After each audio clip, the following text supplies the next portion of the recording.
Hey guys, tonight we slip into the grim, grimy streets of 1347 Europe, where the Black Death creeps closer, its shadow curling like smoke over cobblestones, slick with rain. Picture yourself in a creaky wooden house, the air thick with the tang of sweat and sour straw. Outside, a cart rumbles past, piled with bodies wrapped in stained cloth, and a bell clangs, warning you to stay clear. The plague's here, and spoiler alert, you probably won't survive this unless you're clever, lucky, or both. So before you get comfortable, take a moment to like the video and subscribe, but only if you genuinely enjoy what I do here. Drop a comment with your location and local time. I'm curious where you're listening from as the world spins tonight. Now dim the lights, maybe turn on a fan for that soft background hum, and let's ease into tonight's journey together. You stand at the edge of a world about to break. The Black Death, a bacterial beast called Yersinia pestis, isn't just a disease, it's a wrecking ball. It's 1347, and you're in a port town, maybe Messina or Genoa, where ships from the east dock with silk spices and something far deadlier, infected fleas, hitching rides on rats. These tiny pests, no bigger than a grain of rice, carry a plague that'll kill millions, some say half of Europe's population, maybe 50 million souls. Historians still argue whether the death toll was that steep or slightly less catastrophic, but either way, it's a nightmare. You hear whispers of whole villages gone silent, their fields untended, their churches empty. The mainstream fact is clear. This plague spreads through flea bites, coughed up droplets, and sometimes just touching the wrong surface. It's a triple threat: bubonic, pneumonic, and septicemic, and each form is a different flavor of awful. You're not a noble with a castle to hide in, or a peasant stuck in a mud hut. Let's say you're a merchant's apprentice, literate enough to overhear traders' gossip, scrappy enough to think on your feet. Your first clue comes when a dock worker stumbles into the market, his neck swollen with black lumps, buboes the plague's calling card. The crowd scatters, but you freeze, heart pounding. The quirky tidbit: some folks believe these buboes are God's punishment, and a few lunatics even try popping them with hot pokers, thinking it'll release the sin. Spoiler, it doesn't. It just makes things messier. You've got choices, but none are great. Stay in town, and you're dodging infected neighbors. Flee, and you risk bandits or starvation.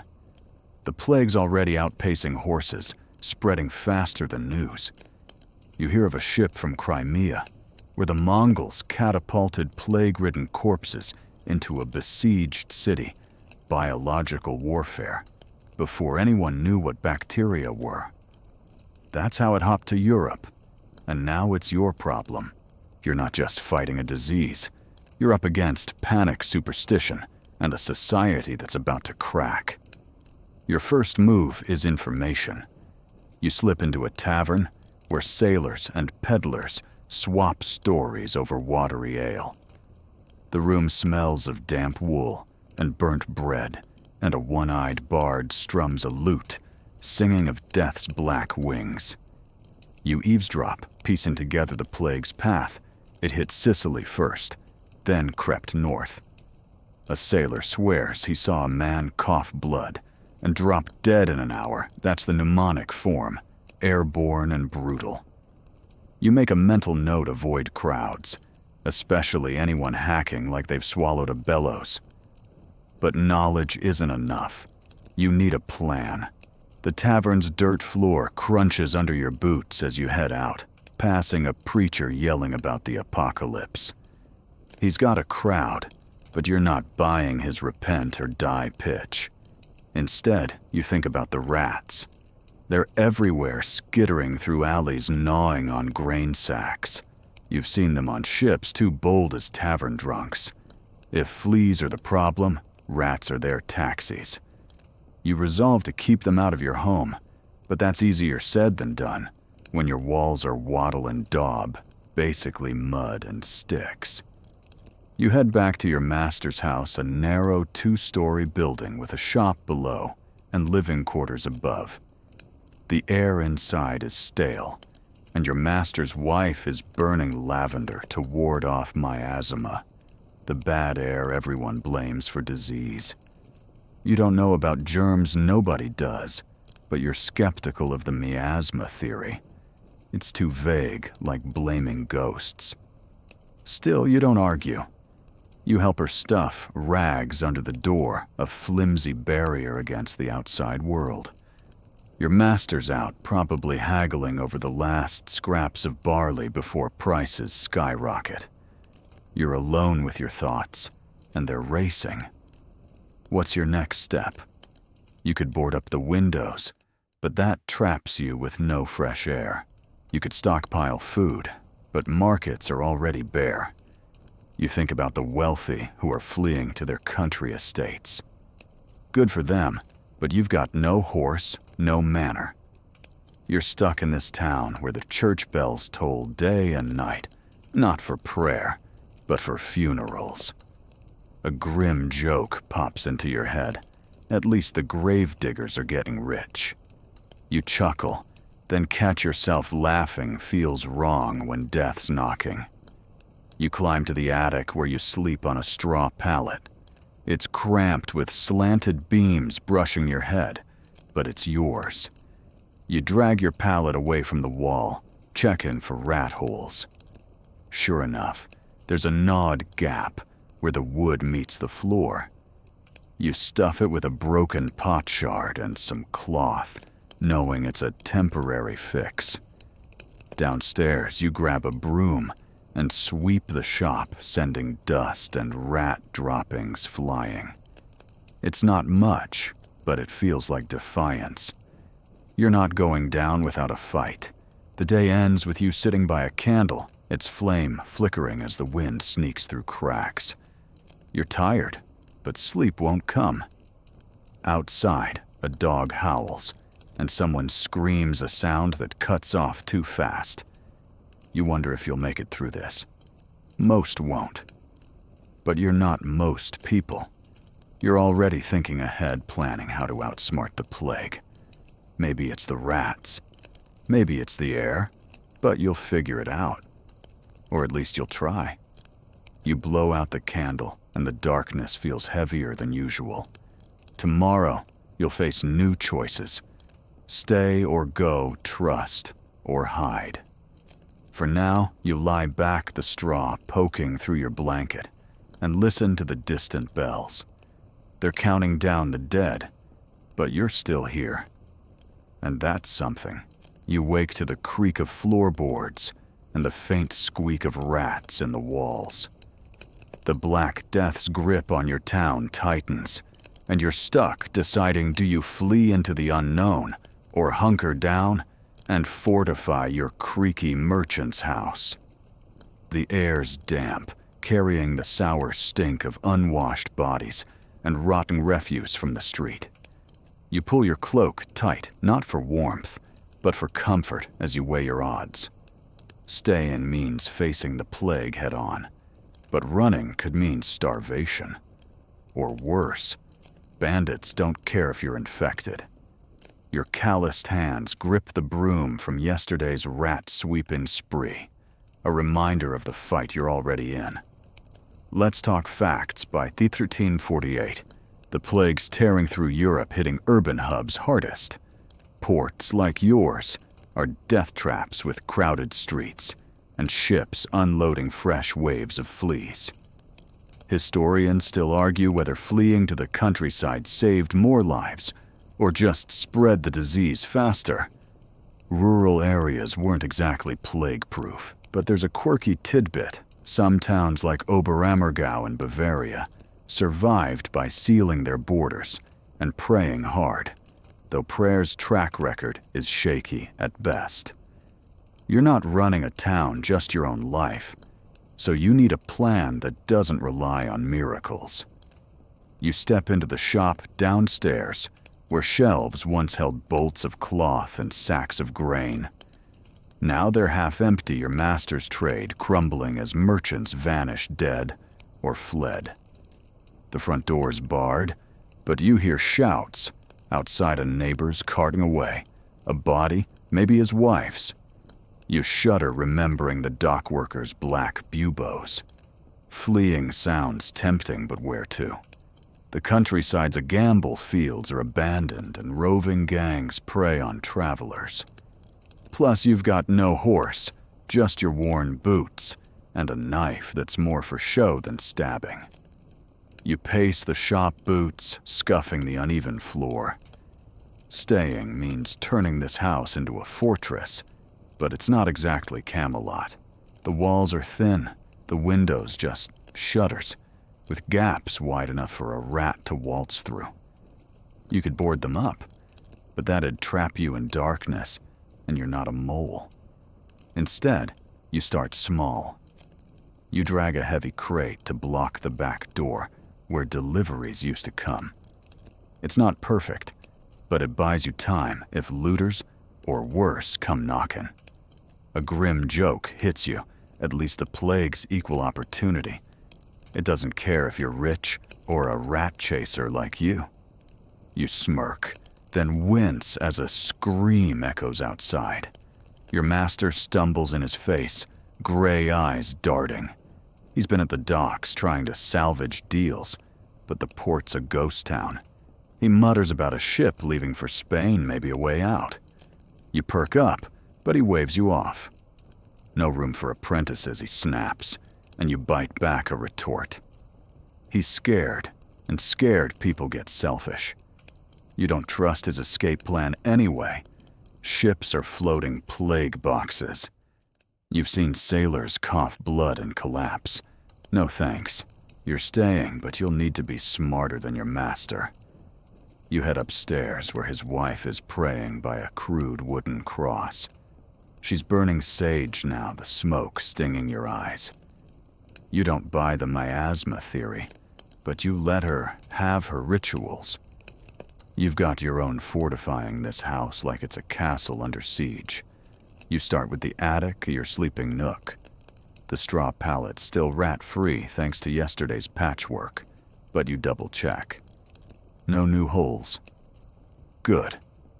You sweep the floor again, sending dust swirling, and drag an old chest to block the attic's trapdoor. If anyone tries climbing up, they'll have to shove through oak first.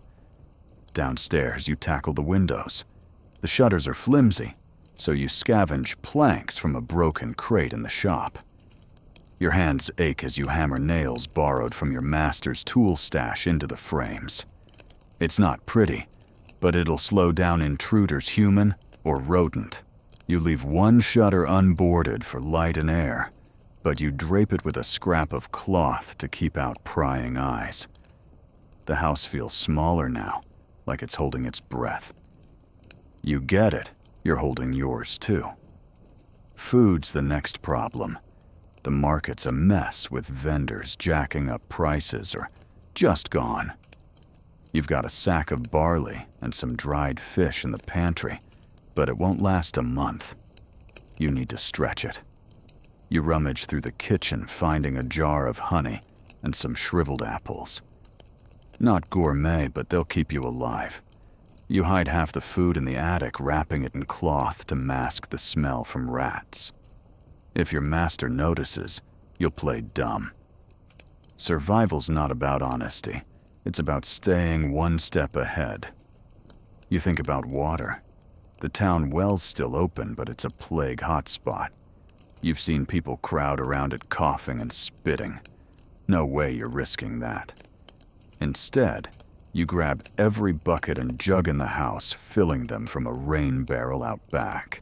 The water's murky, but you've drunk worse. You haul the buckets upstairs, sloshing some on your tunic, and stash them by your pallet. It's heavy work, and your arms burn, but you're not dying of thirst because some idiot sneezed in the well. Night falls, and the town's quieter than it should be.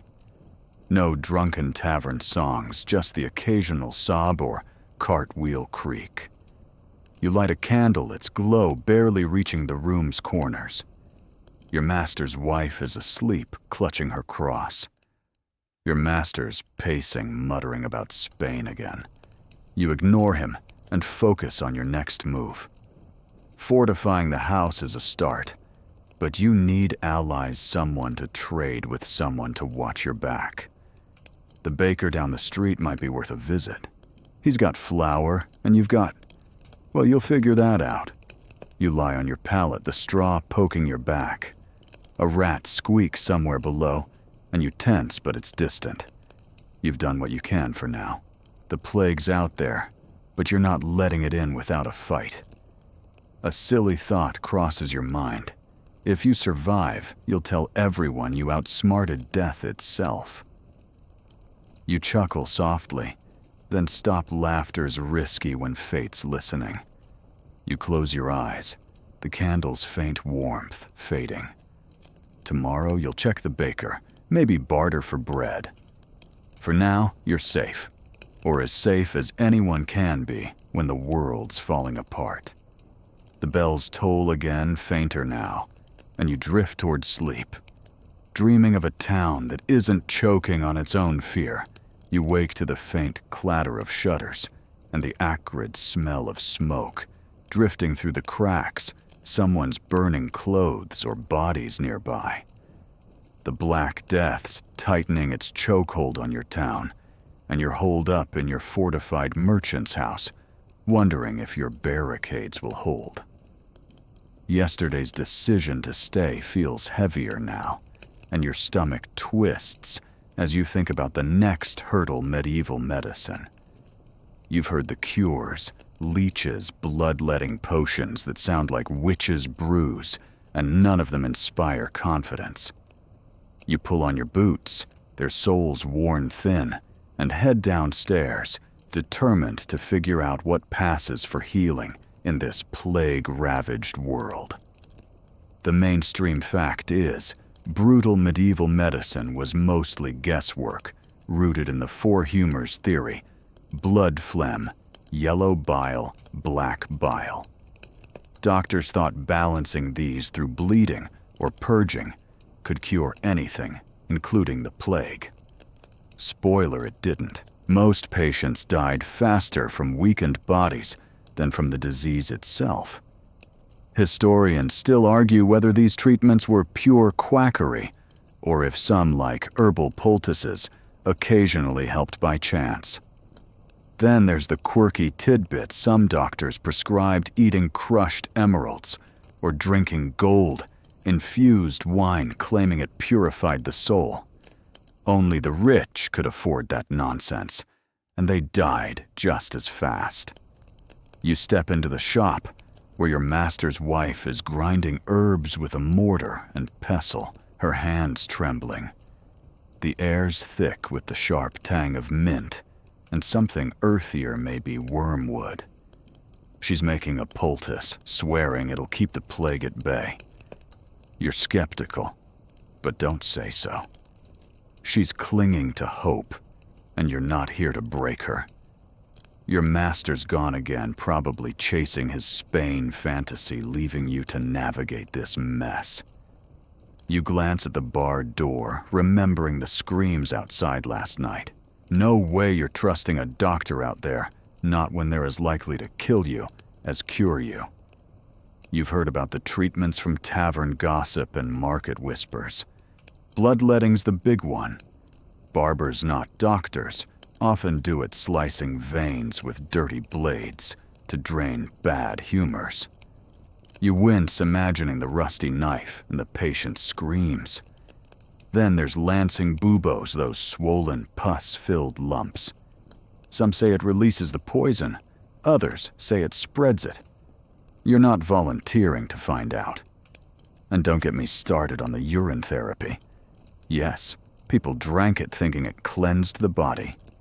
You gag just thinking about it, and a grim joke pops up. At least it's free, unlike those emerald smoothies. You shake your head, refocusing. You decide to investigate the town's so-called healers, not to trust them, but to know what you're up against. You grab a cloth to tie over your mouth, not a mask, just a scrap to filter the air. It's flimsy, but it feels better than nothing. You unbar the door heart pounding and slip into the street. The cobblestones are slick with muck, and a stray dog snarls before darting away. The town's quieter now, the market half deserted. You spot a barber's sign, a red and white pole, and hesitate. Inside, a man's groaning as the barber ties a tourniquet. You keep walking. Further down, you find an apothecary's stall, its shelves sparse, but still stocked with jars of dried herbs and murky liquids. The apothecary, a wiry man with ink-stained fingers, eyes you warily. Got anything for the pestilence, you ask, keeping your distance? He pushes a vial of brownish sludge toward you, muttering about toad venom and rue. You raise an eyebrow, sounds like a recipe for a bad day. He claims it's a cure, but his shifty glance says he's more interested in your coin than your survival. You pass, but you pocket a mental note. Herbs might be worth exploring later, minus the toad juice.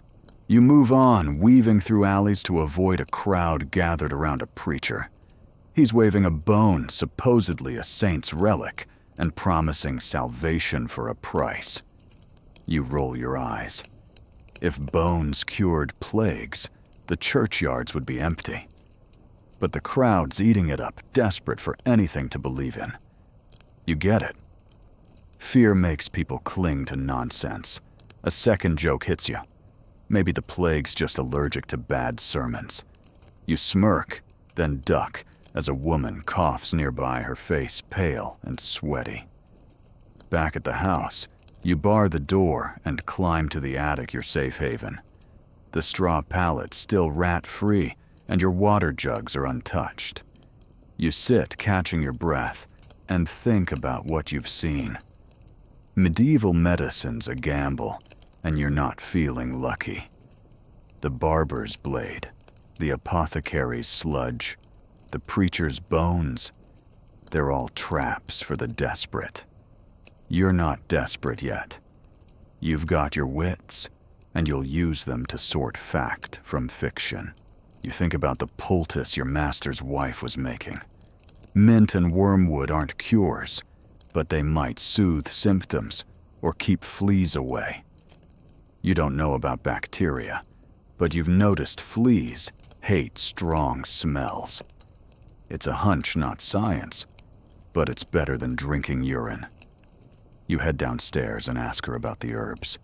She's surprised you're interested, but she shows you her stash: dried lavender, thyme, a bit of garlic. My mother swore by these, she says, her voice soft. You nod, not promising anything, but you take a pinch of thyme to test later. You spend the afternoon experimenting, cautious but curious. You crush the thyme and mix it with a bit of honey from your hidden stash, spreading it on a cloth. You tie it around your wrist, figuring if it repels fleas, it's worth the sticky mess. It smells sharp, like a forest after rain, and you feel a flicker of hope. Maybe it's nothing, but it's your nothing, not some barber's fever dream cure. You sweep the shop again, checking for rats, and reinforce the window cloth with a few extra nails. Every step feels like defiance, a middle finger to the plague. Night falls, and the town's silence is eerie, broken only by distant sobs. You light a candle, its flame dancing on the attic beams.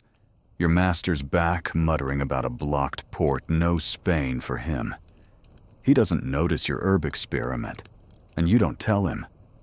Trust is thin these days. You lie on your pallet, the time's scent lingering, and think about tomorrow. You've dodged the town's quacks, but the plague's still out there, patient as death itself. A final joke: if you survive, you'll open an apothecary selling plague-proof thyme retirement plan sorted. You blow out the candle, the darkness wrapping you like a cloak. The bells toll faintly, counting the dead, but you're still breathing. For now, that's enough. You stir on your straw pallet, the faint scent of thyme still clinging to the cloth tied around your wrist. The Black Death's shadow looms larger, and your town's streets are quieter, as if fear itself has muffled the world. You've dodged the quacks and their toad venom cures, but survival means more than skepticism. You need a stronghold. Your merchant's house with its creaky beams and drafty shutters is no fortress, but you're determined to make it one. You rise the attic's low ceiling, brushing your head and head downstairs, ready to transform this place into a plague-proof bunker. The air's heavy with the musty tang of old wood, and yesterday's sage smoke a reminder of the fight you're in. Let's ground this in history. Medieval homes were often death traps during the plague, with poor ventilation and rats nesting in thatch roofs. Sanitation was a distant dream. Most houses had dirt floors and open hearths that spread smoke more than heat. Historians still argue whether better housing could have slowed the plague's spread, or if urban crowding doomed everyone regardless.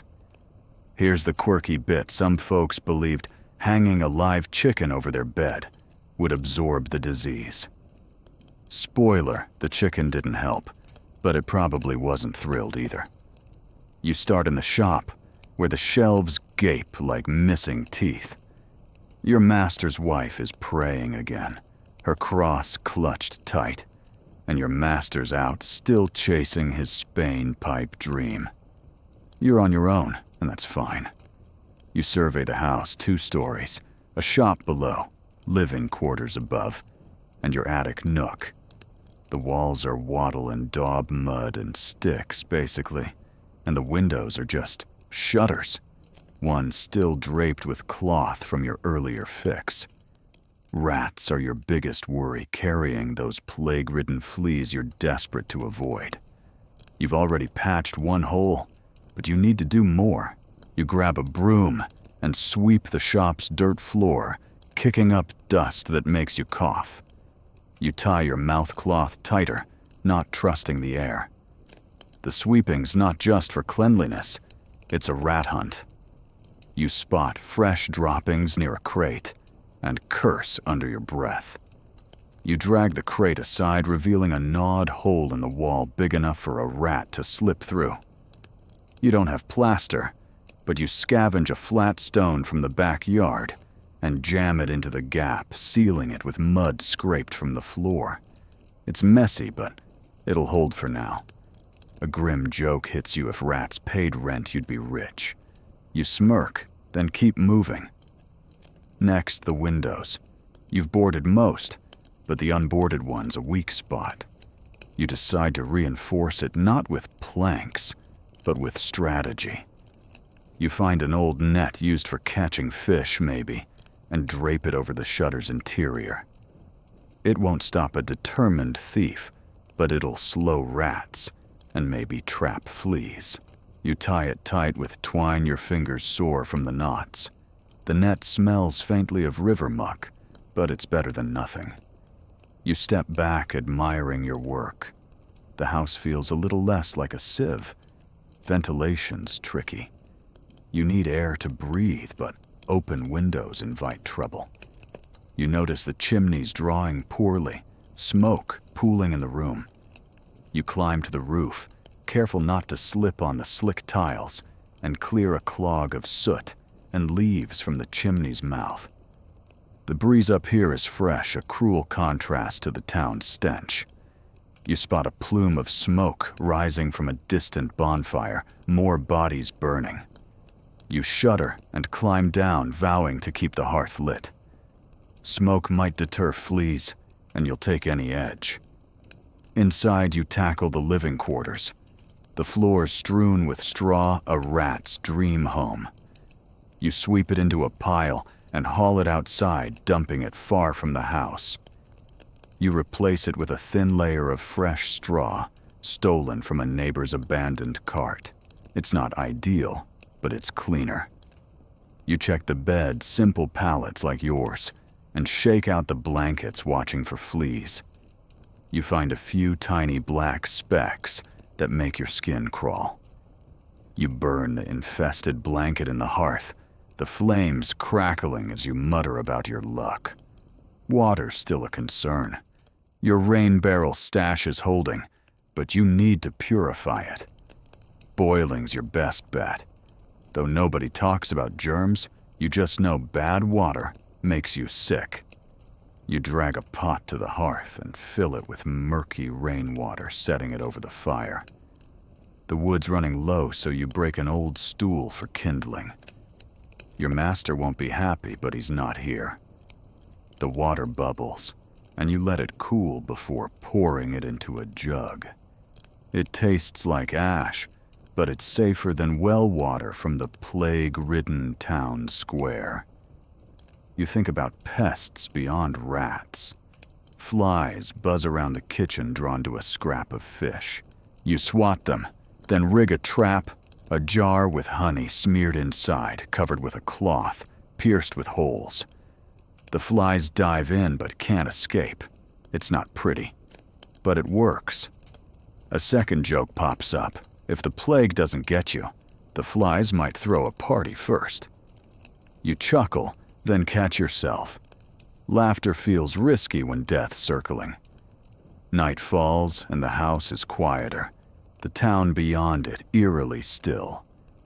You light a candle and climb to the attic, checking your food stash.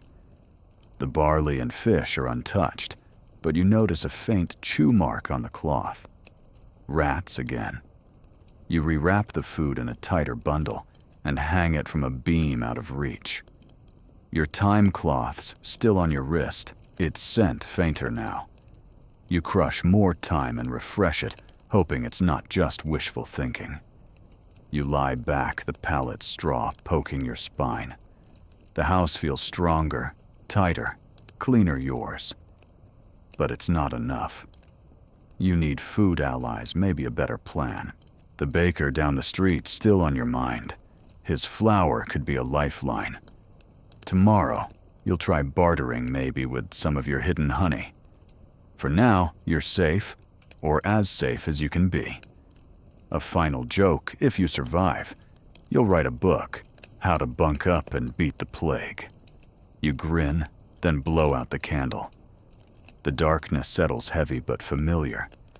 Outside, a dog barks, then goes silent. The bells have stopped, or maybe you're too tired to hear them. You drift toward sleep, the time's faint scent lingering a small rebellion against the chaos beyond your walls. You wake to a faint scratching in the attic's walls, your heart lurching until you realize it's just a rat trapped somewhere behind the beams. The Black Death's chokehold on your town grows tighter, and your merchant's house, now a makeshift bunker, feels like a fragile shield. You've patched holes and boarded shutters, but survival demands more than walls. Food's running low, and the market's a ghost town. You need to hoard supplies, and fast before hunger becomes as deadly as the plague. You rise the time cloth on your wrist, still faintly sharp, and head downstairs, the air thick with the smoky residue of last night's hearth. History's clear on this famine, often trailed the plague, as trade stalled and fields went unharvested. By 1348, towns like yours faced skyrocketing prices. Bread cost more than a day's wages, if you could find it. Historians still argue whether hoarding saved lives or fueled riots, as desperate neighbors turned on each other. Here's the quirky tidbit: some folks buried their grain in secret pits, only to forget the spots or die before digging them up. You're not burying anything yet, but you're determined to outsmart the shortages. You check the pantry, half a sack of barley, some dried fish, a jar of honey, and those shriveled apples. It's enough for a week, maybe two if you ration like a monk. Your master's wife is stirring a pot of thin gruel, her eyes hollow. Your master's back slumped in a corner. His Spain dreams dead. He doesn't notice the missing stool you burned for kindling, and you're not confessing. Trust is a luxury now. You grab a small sack and slip into the shop, planning your next move. The market's dangerous crowds breed plague, but staying empty-handed isn't an option. You tie your mouthcloth tight and unbar the door, stepping into a street that smells of ash and despair. The cobblestones are littered with abandoned carts, and a stray cat hisses before darting away. You head for the market square, keeping to the shadows. The stalls are sparse, but a few vendors remain, their faces grim. A baker's selling hard loaves at triple the usual price. You eye his stock, your hidden honey, a potential bargaining chip. Nearby, a fishmonger hawks smoked herring, but his cough makes you back off. You're not catching the plague for a fish. You approach the baker, a burly man with flour-dusted hands. "What's for trade?" you ask, voice muffled by the cloth. He squints, sizing you up. You don't mention the honey, yet too risky. Instead, you offer labor. "I'll sweep your shop for a loaf." He laughs, a harsh bark. "Sweeping's free when half the town's dead." Fair point. You pivot, mentioning your master's leftover cloth bolts, useless for trade now, but decent for bandages or shrouds. His eyes flicker. "Bring me 2 bolts, and I'll give you 3 loaves." You nod, hiding your relief. It's a start. Back at the house, you dig through the shop's shelves, finding the cloth coarse but clean. Your master won't miss it. He's barely coherent, muttering about lost profits. You wrap the bolts in a sack and return to the baker, keeping your distance as you hand them over. He inspects them, grunts, and tosses you 3 loaves, hard as bricks, but edible. You tuck them into your sack, feeling a flicker of triumph. A grim joke hits you. If bread's this tough, you could use it as a club. You smirk, then hurry back, dodging a man staggering with fever. At home, you bar the door and climb to the attic, stashing 2 loaves in your hanging bundle. The third, you break open its crust, cracking like dry wood. You share a piece with your master's wife, who whispers a blessing. You're not religious, but you nod. She's kind, and kindness is rare. You chew slowly, the bread tough but filling. It's not enough, though. You need more, and the market's too risky for daily trips. You think about the baker's flour, wondering if you could barter for a sack. It'd last longer than loaves, but it's a bigger ask. You turn to scavenging. The town's emptying out, and abandoned houses are fair game. You've heard of looters getting caught or infected, but you're careful. You pick a nearby house, its door ajar, windows dark. You slip inside, the air stale and heavy. The kitchen's bare, but you find a sack of turnips in a corner, slightly soft, but good enough.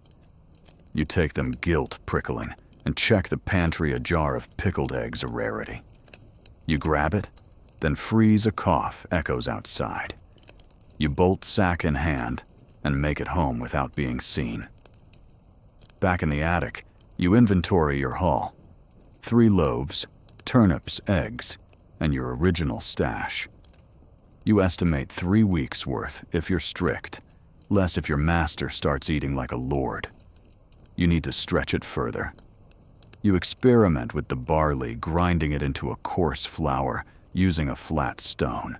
It's slow work, your hands aching, but you mix it with water and honey, baking small cakes on the hearth. They're dense, but they'll keep longer than plain grain. A second joke pops up. If you survive, you'll open a bakery. Plague cakes, anyone you chuckle, then focus. Water's still safe thanks to your boiling routine, but you check the rain barrel. It's half full enough for now. You rig a cloth over it to keep out debris, tying it with twine. The hearth's low on wood, so you break another stool, hiding the pieces under straw. Your master's wife notices, but says nothing. She's too tired to care. You feel a pang. She's fading, and you can't help her. You push the thought aside and plan your next barter. The fishmonger's herring might be worth the risk if you can avoid his cough. Night falls the town silent except for a distant wail. You light a candle, its glow weak against the attic's shadows. You check your time cloth, refreshing it with a pinch from your stash. It's probably useless, but it's your ritual, like your master's wife and her cross. You lie back, the pallet straw poking your ribs, and think about tomorrow. The baker's your best bet, but you'll need something better than cloth. Maybe your knife, it's dull, but shiny enough to impress. You'll figure it out. You blow out the candle, the darkness thick and heavy. A final joke if hunger doesn't get you boredom. Might you're already sick of barley. You grin, then settle in the faint scent of time wrapping you like a promise. The bells are silent tonight, or maybe you're just used to them. You drift towards sleep, your stash a small victory in a world that's crumbling. You wake to the faint drip of rain on the roof, a steady patter that soothes until you remember the Black Death's grip on your town. Your attic nook feels safer now with its patched walls and hanging food stash, but safety's an illusion when plague's knocking. You've got bred turnips and a plan to barter, but survival's about more than food. Cleanliness, something nobody talks about, is your next weapon. You've seen the filth in the streets, the flies, the coughing crowds, and you're betting staying clean might keep the plague at bay. You rise the time cloth on your wrist, a faint comfort, and head downstairs, the air heavy with damp straw and hearth smoke. History backs you up. Hygiene was abysmal in the 1340s, with most people bathing rarely, if ever water was suspect, and miasma fears made folks avoid it. Yet some communities, like certain Jewish quarters, survived better, possibly due to ritual washing. Historians still argue whether these practices slowed the plague or if isolation was the real savior. Here's the quirky tidbit: some townsfolk smeared themselves with vinegar and rosewater, thinking it repelled disease. Smelled nice, maybe, but fleas didn't care. You start in the kitchen where your master's wife is stirring gruel, her hands dirt-streaked. Your master's slumped by the hearth, staring at nothing. Spain's a dead dream. You don't ask for permission, you just act. The rain barrel's your lifeline, half full and covered with cloth. You haul a bucket inside, careful not to slosh, and set it by the hearth to warm. Nobody boils water for washing yet, but you're not nobody. You've noticed fleas avoid the apothecary's sharp-smelling herbs, and you're betting hot water might do the same. It's a hunch, not a cure, but it's yours. You scrub your hands first, using a scrap of cloth and the warm water. The dirt comes off in streaks, and you feel lighter, like you're shedding the town's despair. You rinse your face, the water stinging your chapped skin, and even wash your hair, a rare move that leaves you shivering but awake. Your tunic's grimy, so you dunk it, scrubbing with a bit of ash from the hearth, not soap, but close enough. You hang it to dry by the fire, wearing a spare that smells of mildew. A grim joke hits you. You're cleaner than the king's court, and they're probably still alive. You smirk, then keep going. The house needs cleaning too. The shop's dirt floor is a flea haven, so you sweep it again, piling the dust outside. You notice a puddle by the door, rain sneaking through a crack. You plug it with a rag, cursing the shoddy walls. Upstairs, you tackle the living quarters, shaking out blankets and sweeping straw. You find a dead rat in a corner, its body stiff. You flinch, then wrap it in cloth and toss it into the hearth, the flames hissing. You're not taking chances. Rats are plague taxes, and you're shutting down their roots. You think about fleas, those tiny bastards that carry the disease. Your time cloth's still on, but you want more protection. You grab the lavender from your master's wife's stash. She's too weary to protest and crush it into a pouch, tying it to your belt. It's not armor, but it's something. You sprinkle more lavender on the floor, hoping it repels pests. The house smells like a meadow, a cruel contrast to the death outside. You check your food stash in the attic the bread's holding, but the turnips are softening. You eat one, its bitter crunch grounding you. Water's your obsession now. The rain's a gift, filling the barrel, but you need to store more.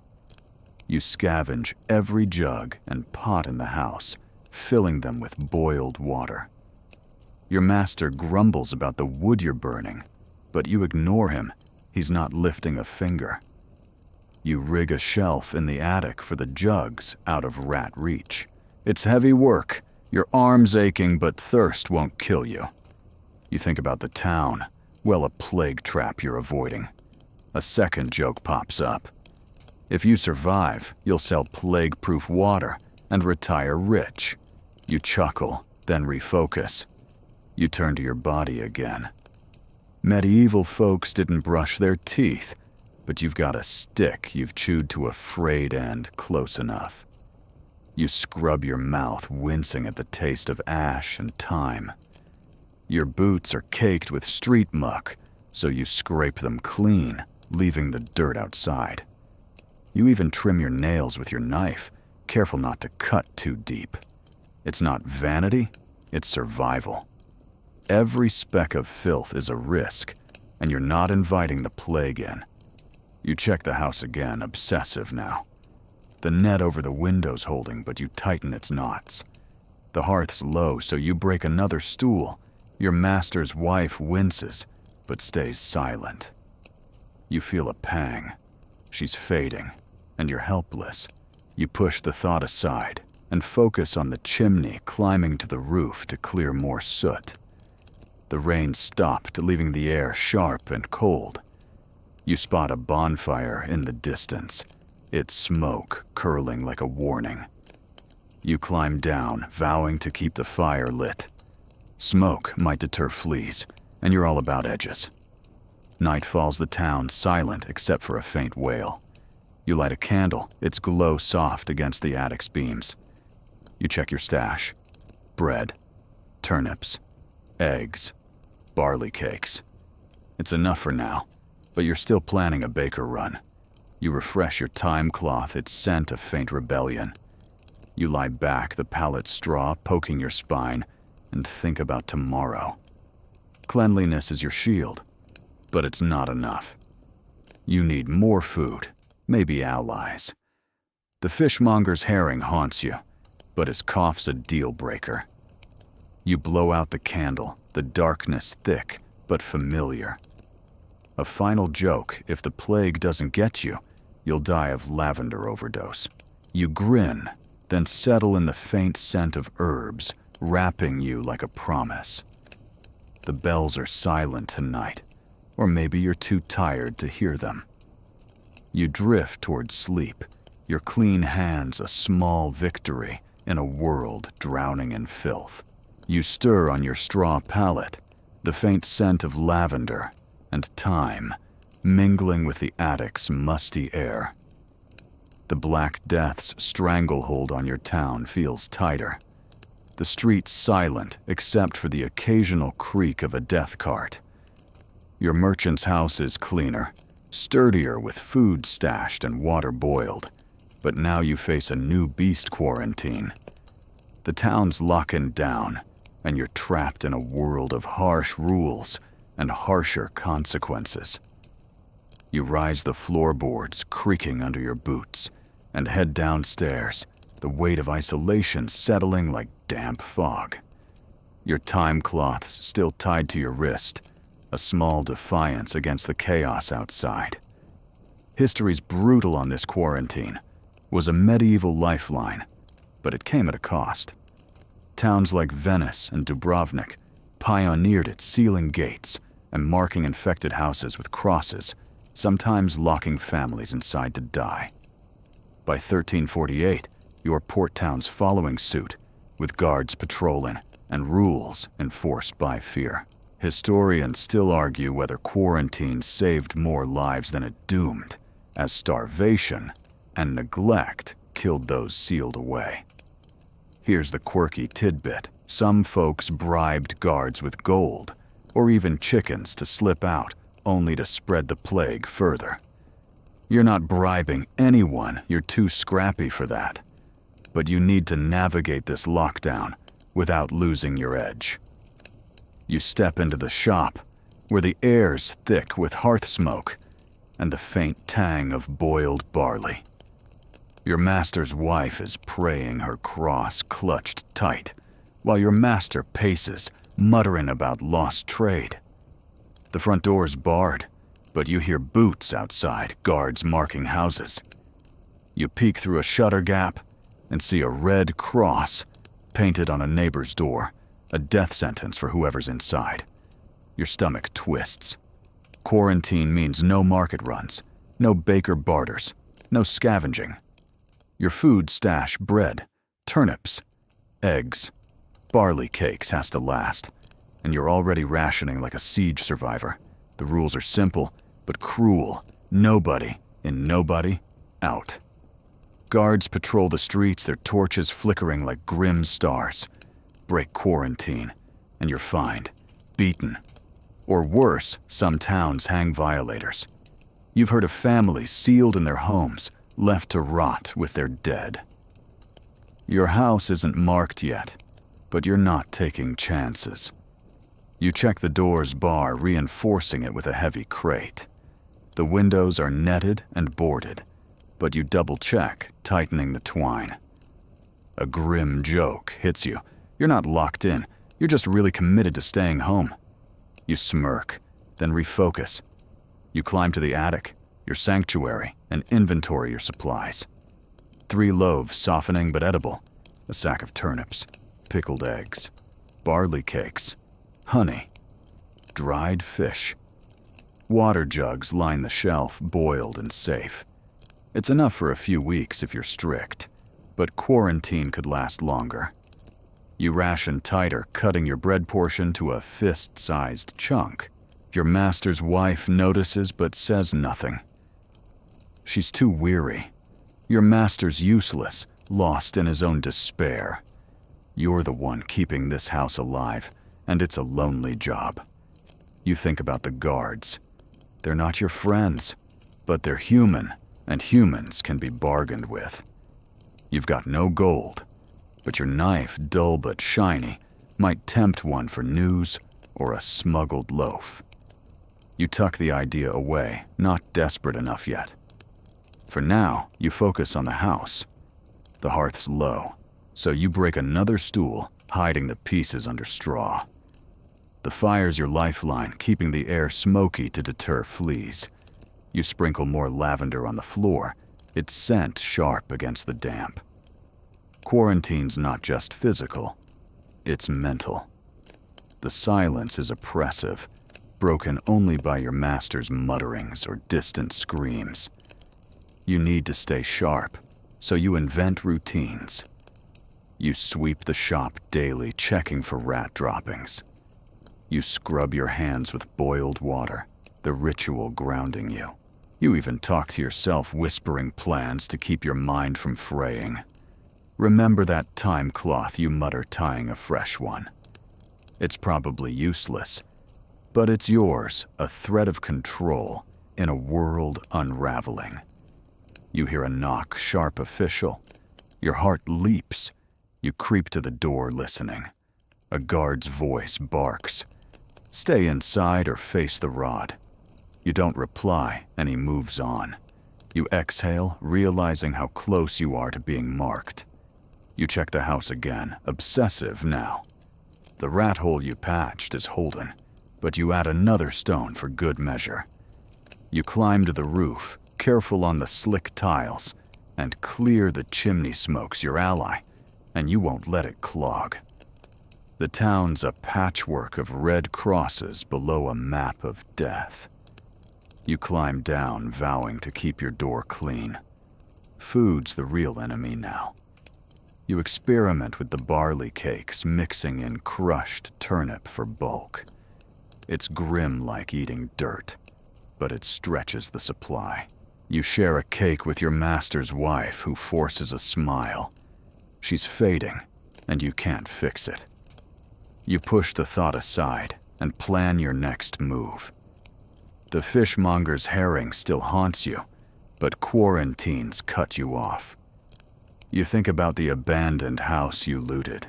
Maybe others have supplies, but sneaking out's a death wish. You're not there yet. Night falls the town eerily quiet. You light a candle, its glow soft against the attic's beams. You check your stash, rewrapping the bread to keep it fresh. The eggs are a treasure, but you're saving them for a bad day. You refresh your lavender pouch, its scent a faint rebellion. A second joke pops up. If you survive, you'll write a quarantine cookbook.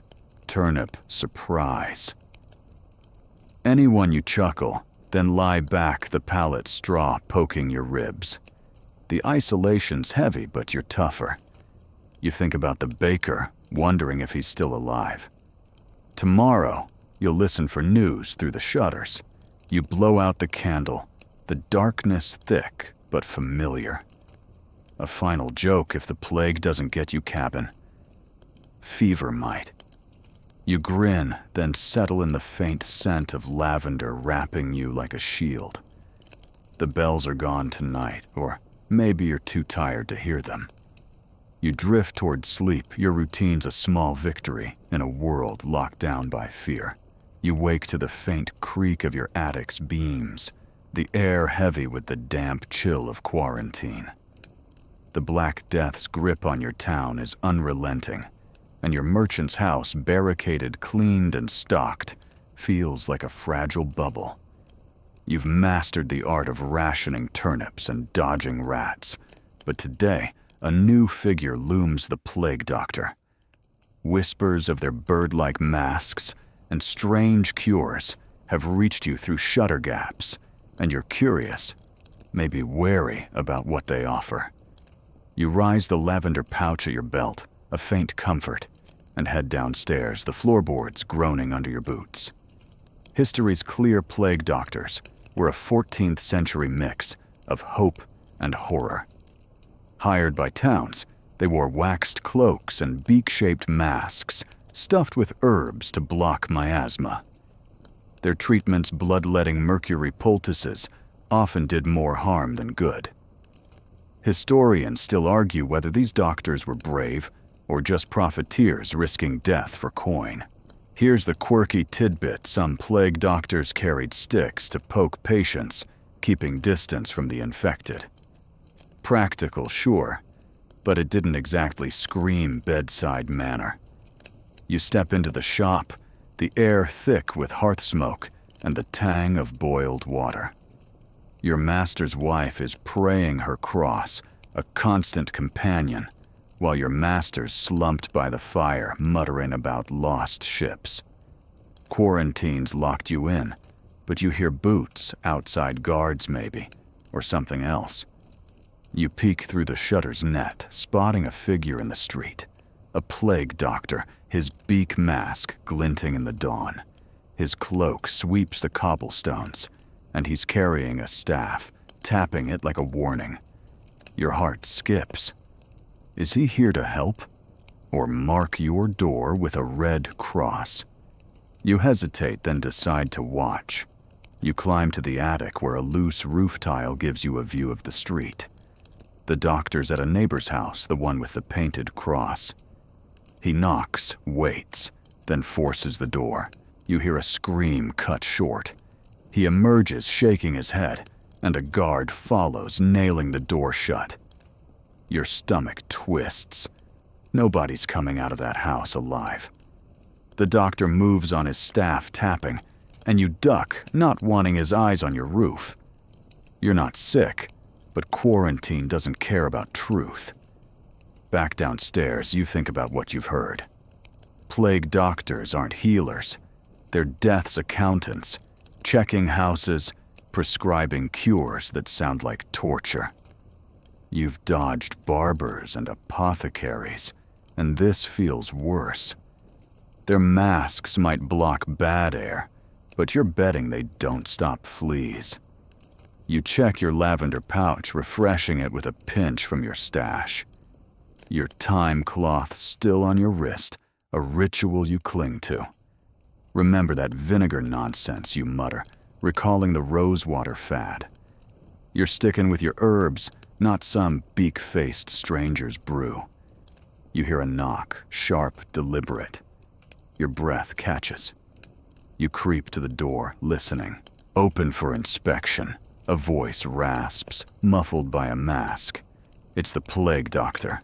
Your master's wife whimpers, and your master curses, but neither moves. You're the one who decides. You don't open the door, Ed crosses, don't come off, but you call out. We're healthy, fever. The doctor pauses, then taps his staff. Prove it tomorrow, or we board you in. His boots fade, and you exhale, heart pounding. A grim joke hits you. At least his mask makes him look like a lost carnival act. You smirk, then refocus. You need to prepare for tomorrow. The doctor wants proof, probably a bribe or a clean bill of health. You've got no gold, but your knife's still an option. Or maybe some honey. You check your stash, bread, turnips, eggs, barley cakes. You're rationing tight, but you set aside a small cake for a potential trade. You scrub your hands with boiled water, making sure you look healthy. Pale skin's a death sentence. Doctors think it means fever. You pinch your cheeks, forcing color, and practice a steady voice. You're not sick, and you'll prove it. You think about their cures, piecing together tavern gossip.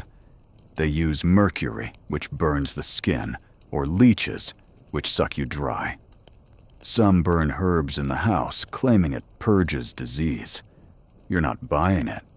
Your hearth smoke does the same without the theatrics. You check the chimney climbing to the roof to clear soot.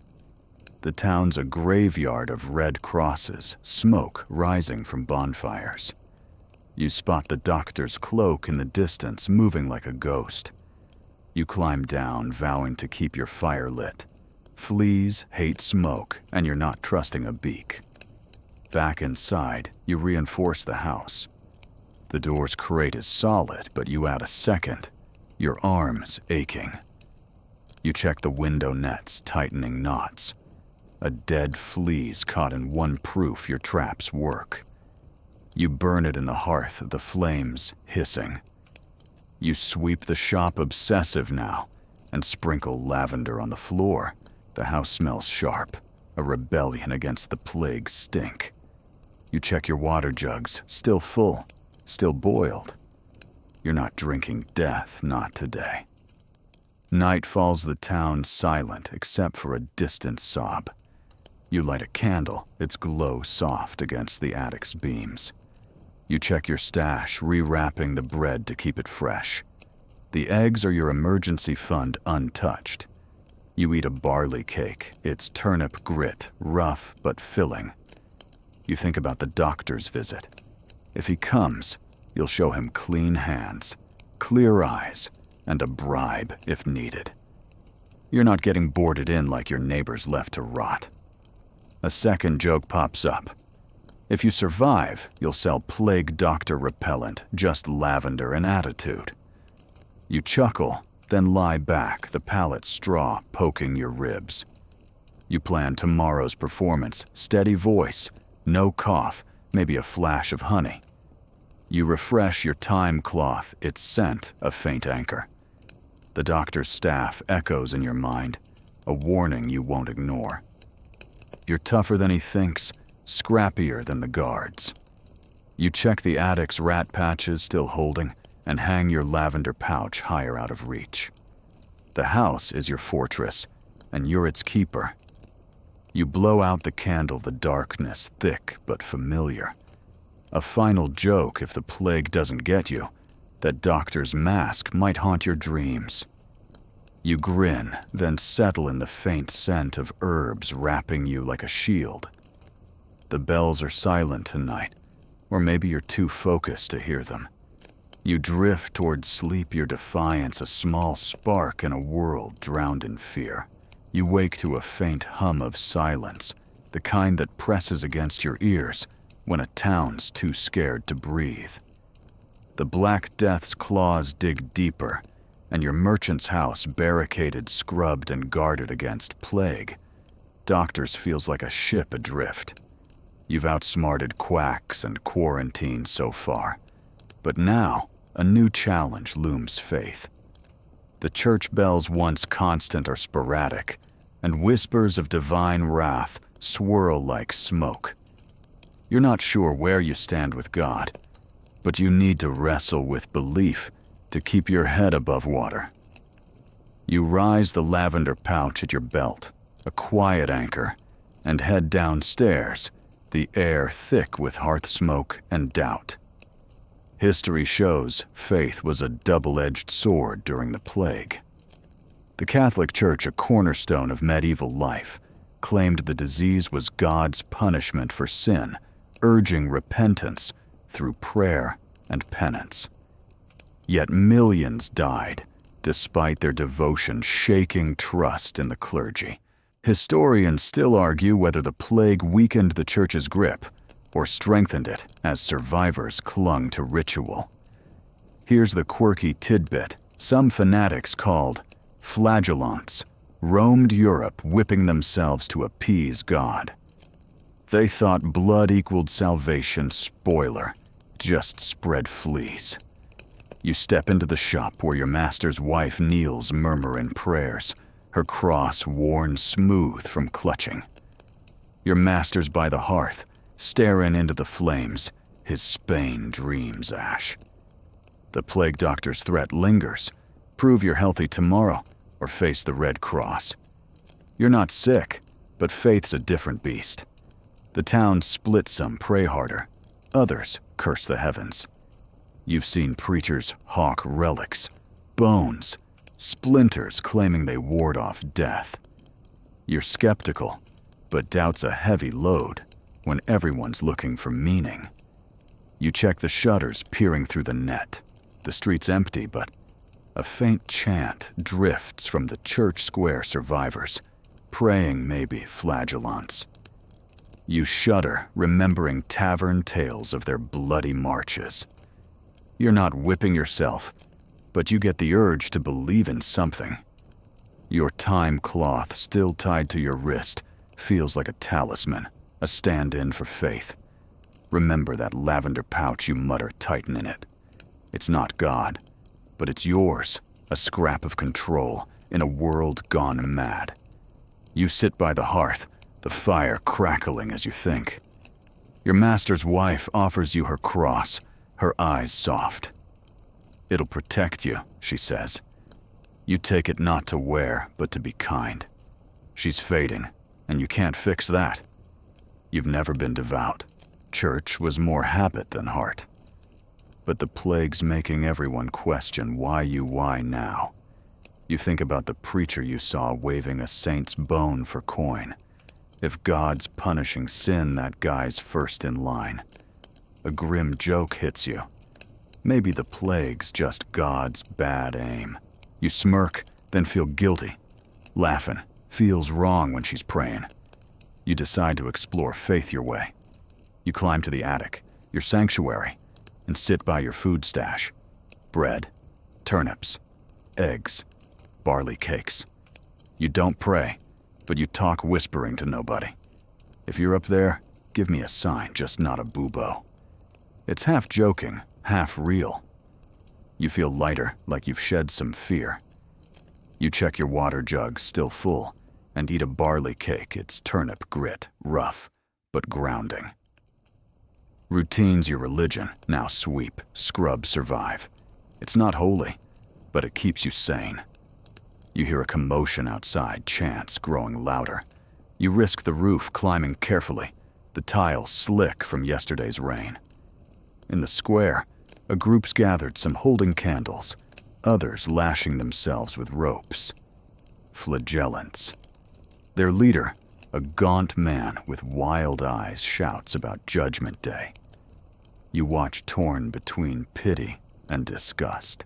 They think pain's the answer, but you're betting on clean hands and barred doors. You spot a guard nearby, not stopping them. Faith gets a pass, it seems. You climb down, vowing to stay clear. Back inside, you think about your master's wife. Her prayers are her shield, like your lavender and thyme. You respect it, even if you don't share it. You help her grind herbs, mint wormwood, her hands trembling. For protection, she says, and you nod, crushing a pinch for your pouch. You're not praying, but you're with her, and that's something. You sweep the shop, checking for rats, and sprinkle lavender on the floor. The house smells sharp, a defiance against the plague stink. You prepare for the plague doctor's visit. You scrub your face with boiled water, pinch your cheeks for color, and practice a steady voice. You set aside a barley cake and a spoonful of honey bribes. Not faith will keep that beak away. You check the door's crates, solid as ever, and tighten the window nets. A dead flea's caught in one proof your traps work. You burn it in the hearth, the flames hissing. You're not trusting God or doctors, you're trusting yourself. Night falls, the town quiet except for distant chants. You light a candle, its glow soft against the attic's beams. You check your stash, rewrapping the bread to keep it fresh. The eggs are your lifeline, untouched. You think about the flagellants, their blood-soaked ropes. Faith's a choice, and you're choosing action, clean water, sealed walls, sharp wits. A second joke pops up. If God's watching, he's probably impressed you've lasted this long. You chuckle, then lie back, the pallet straw poking your ribs. You plan tomorrow's encounter, show the doctor clean hands, offer the cake, maybe flash the honey. You refresh your thyme cloth, its scent a faint rebellion. The flagellants' chants fade, or maybe you're tuning them out. You check the attic's rat patches, still holding, and hang your lavender pouch higher. The house is your temple, and you're its keeper, no cross required. You think about your master's wife, her prayers a quiet strength. Maybe faith's not about God. It's about holding on. You blow out the candle, the darkness thick but familiar. A final joke, if the plague doesn't get you, you'll start a new religion, Church of the Clean Hand. You grin, then settle in the faint scent of herbs, wrapping you like a vow. The bells are silent tonight, or maybe you're too stubborn to hear them. You drift towards sleep, your defiance a small flame in a world burning with fear. You wake to the faint clatter of a shutter, the wind sneaking through your fortified merchant's house like an uninvited guest. The Black Death's shadow clings to your town, and quarantine's iron grip has choked off the streets. You've wrestled with faith, dodged plague doctors, and kept your attic stash tight. But now, the world outside your walls is crumbling. Trade routes, the lifeblood of your port town, are collapsing, leaving markets bare, and your survival tethered to what you can scrounge or barter. You rise the lavender pouch at your belt, a quiet comfort, and head downstairs, the air thick with hearth smoke and the stale tang of barley. History's stark on this. The plague gutted medieval economies, halting trade as merchants died or fled. By 1348, ports like yours were ghost towns, with ships rotting at docks and roads empty of caravans. Grain, cloth, and spices vanished, driving prices to the stars. Historians still argue whether this collapse sparked innovation like new labor systems, or just deepened misery for decades. Here's the quirky tidbit: some traders tried smuggling goods in plague-ravaged towns, hiding wares in coffins to dodge guards. Risky, but you respect the hustle you're about to pull your own. You step into the shop, where the shelves mock you with their emptiness. Your master's wife is stirring gruel, her hands trembling, while your master's slumped by the hearth, muttering about lost profits. The plague doctor's visit looms tomorrow, but trade's your focus now. Quarantines killed the market, and your food stash, bread, turnips, eggs, barley cakes, is dwindling. You've bartered cloth for loaves, but cloth's gone, and honey won't stretch far. You need to adapt to a world where coin's useless and goods are king. You check the door, still barred with crates, and peek through the shutter's net. The street's deserted, but you hear distant cartwheels, guards, or looters, hard to tell. The market square's a memory, its stalls smashed or abandoned. You think about the baker, your last trade partner, but his shop's likely shuttered. The fishmonger's herring tempts you, cough or no cough. You're not risking the streets, yet quarantine's too tight, but you're planning. Your knife, dull but shiny, and a jar of honey are your best trade chips. You tuck them in your belt, ready for a chance. You climb to the attic, your sanctuary, and sit by your stash. The bread's hardening, the turnips softer, but the eggs and barley cakes hold. You ration tighter, skipping breakfast for a sip of boiled water. Your master's wife notices but says nothing, she's too weary. You feel a pang. She's fading, and you're helpless. You push it aside and think about trade. The town's economy is dead, but survivors still need things. Food, tools, hope. You've got skills. You're scrappy, literate, and you know the docks. Maybe that's your currency now. You decide to take stock of tradable assets. The shop's bare, but you rummage anyway, finding a rusty awl and a spool of thread, small but useful for repairs. You check the kitchen, a cracked clay pot, a wooden spoon. Not much, but in a world without markets, a spoon's gold. You think about your labor, sweeping, hauling, even patching walls. The baker laughed at your sweeping offer, but someone else might bite. You're not above odd jobs if it means a sack of flour. A grim joke hits you. If trade's dead, you'll start a black market for turnips. You smirk, then keep planning. You hear a faint knock, not the plague doctor's sharp rap, but softer, hesitant. You creep to the door, listening. It's me from the bakery, a voice whispers. Your heart leaps, the baker's alive.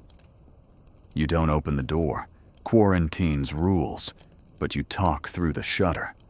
What's the trade? You ask, voice low. He's got flour, a half sack, but wants something shiny. You think of your knife. It's a risk, but flour's life. You slide the knife's handle through the shutter gap, letting him see its glint. Good enough, you ask. He grunts, agreement, flour for the knife delivered tomorrow if the guards don't catch him. You bar the door tighter, heart racing. The deal's a gamble, but you're committed. You climb to the attic, wrapping the honey jar in cloth to hide at your backup if the baker flakes. You check your stash again, obsessive now. The eggs are your treasure, but you're saving them. You eat a barley cake, it's turnip grit, rough but filling. You think about the docks where trade died. You've heard of smugglers using coffins, clever, but you're not that bold. Your trade's smaller, scrappier, but it's yours. You sweep the shop, checking for rats, and sprinkle lavender on the floor. The house smells sharp, a defiance against the plague's rot. You prepare for the plague doctor scrubbing your hands and pinching your cheeks for color. You set aside a barley cake for him just in case. The baker's deal feels bigger, though flour means weeks of food. You plan the exchange shutter handoff, no door, no risk. You check the window nets, tightening knots. A dead flea's caught in one proof your traps work. You burn it in the hearth, the flames hissing. The chimney's clear smoke curling to deter pests. You're not trading with fleas, just bakers. Night falls, the town silent except for a distant wail. You light a candle, its glow soft against the attic's beams. You check your stash, rewrapping the bread to keep it fresh. You think about the baker, wondering if he'll show. Trust's thin, but hunger's thicker.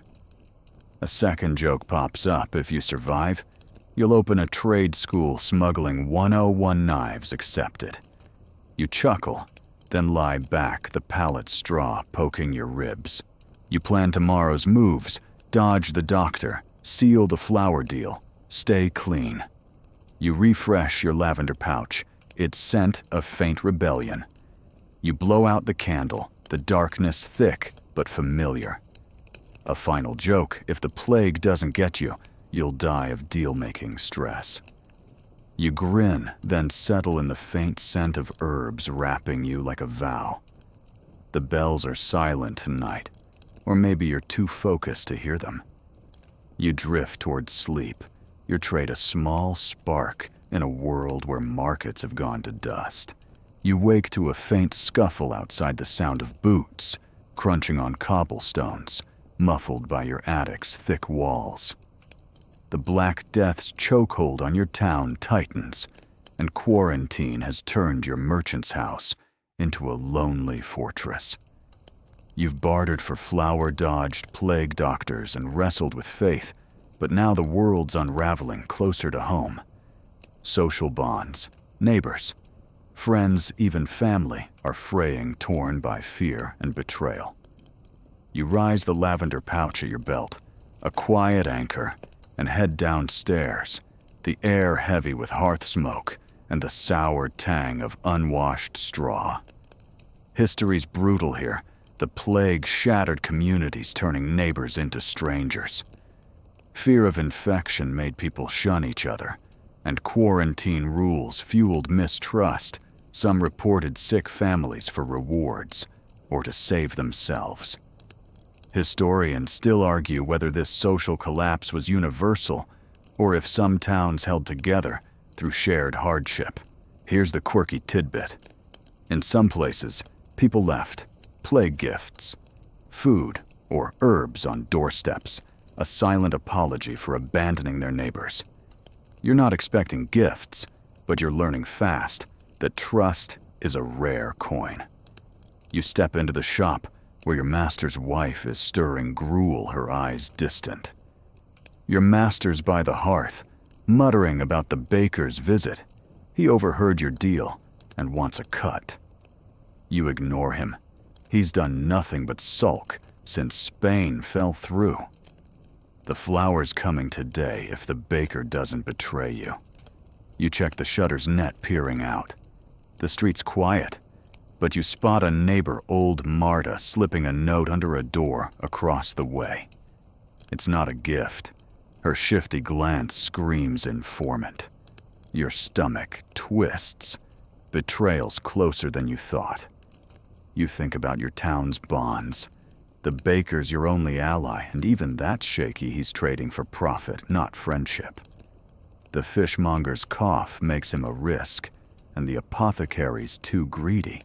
Your master's wife is kind, but fading, and your master's a liability, eyeing your stash like a vulture. You've heard of neighbors turning on each other, stealing food, reporting sickness to guards. Marta's note could be a death sentence. For someone, maybe a grudge, settled with a quill. You vow to keep your door barred and your plants quiet. You climb to the attic, your sanctuary, and check your stash. Bread, turnips, eggs, barley cakes, honey. The flour's your lifeline, but you're not counting it yet. Trust is a trap. You eat a barley cake, it's turnip grit rough, but filling and sip boiled water. You're rationing tight, skipping meals to stretch supplies. Your master's wife notices, but says nothing. She's too weak to argue. You feel a pang. Her prayers aren't enough and you're no healer. You push it aside and plan for the baker. The handoff's through the shutter, no risks. You set aside a barley cake for the plague doctor just in case. You hear a soft tap at the door too early for guards. You creep to the shutter, heart pounding. It's the baker, his face shadowed.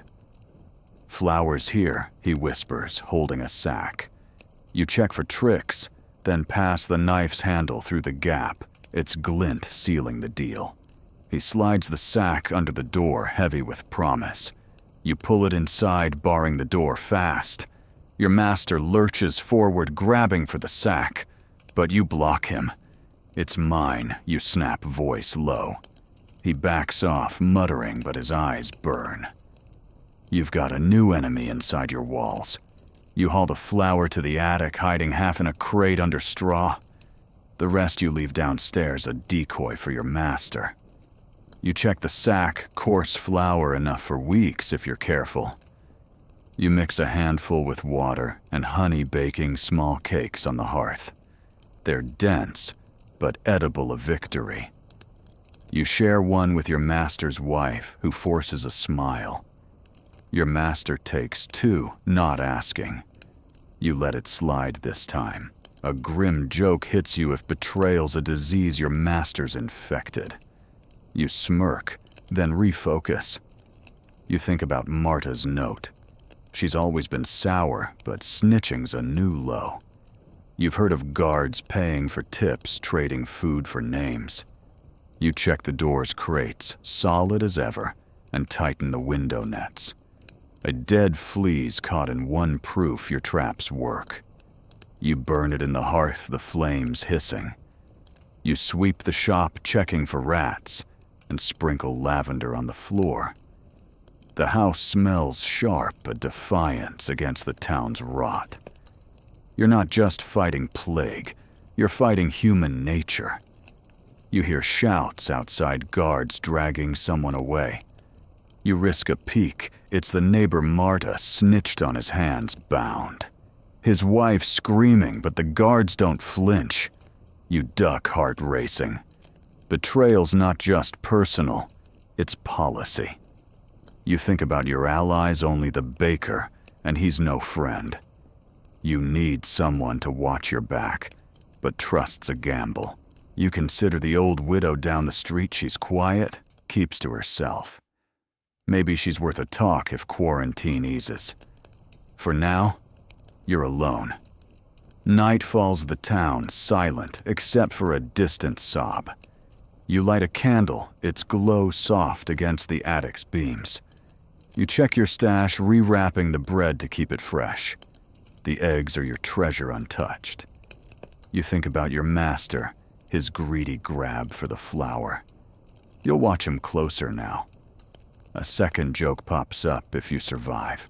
You'll write a guide. How to trust nobody and still eat. You chuckle, then lie back, the pallet straw poking your ribs. You plan tomorrow, dodge the plague, doctor guard the flour, maybe scout the widow. You refresh your lavender pouch, its scent a faint rebellion. The time cloth still on your wrist, a ritual you cling to. Remember that baker's deal, you mutter, checking the flour crate. It's your win, but it's cost you your knife's gone, and your master's turned. You check the attic's rat patches still holding, and hang your pouch higher. The house is your fortress, but it's lonelier now with betrayal seeping through the cracks. You blow out the candle, the darkness thick but familiar. A final joke, if the plague doesn't get you, your master's glare might. You grin, then settle in the faint scent of herbs, wrapping you like a shield. The bells are silent tonight, or maybe you're too wary to hear them. You drift towards sleep, Your solitude a small price for staying alive in a world where trust is dead. You wake to a faint rustle in the attic, your heart lurching until you realize it's just straw shifting under your weight. The Black Death's grip on your town is a vice, and your merchant's house, barricaded, scrubbed, and stocked with hard-won flour, feels like a lone outpost. Betrayals crept inside with your master's greedy eyes on your stash, and outside neighbors like Marta sell each other out. Now you're turning to nature for an edge herbal remedies. You've seen your master's wife grind mint and wormwood, and you're ready to test plants yourself, hoping they'll boost your chances against the plague. You rise the lavender pouch at your belt, a quiet comfort, and head downstairs, the air thick with hearth smoke and the tang of boiled turnips. History shows herbs were a medieval go-to, though often more hope than cure. Apothecaries sold rosemary, sage, and garlic, claiming they repelled disease, but most remedies were guesswork. Some even toxic, like belladonna. Yet certain plants like thyme might have helped by repelling fleas or easing symptoms. Historians still argue whether herbal use was widespread or mostly elite, as peasants had limited access. Here's the quirky tidbit: some folks wore garlic necklaces, thinking the stink scared off plague spirits. Smelly, sure, but you're not laughing. You're ready to try anything that smells better than death. You step into the kitchen where your master's wife is crushing herbs, her hands shaky but steady. Your master's by the hearth, eyeing the flour sack you left as a decoy. You don't trust him, not after his grab yesterday. The plague doctor's due today, and you've got a barley cake ready to bribe him. But herbs are your focus. You ask your master's wife about her stash: lavender, mint, thyme, a bit of garlic. They purify, she says, offering a pinch. You take it grateful and decide to experiment. You're no apothecary, but you're scrappy, and scrappy's enough. You start with thyme, your old friend from the wrist cloth.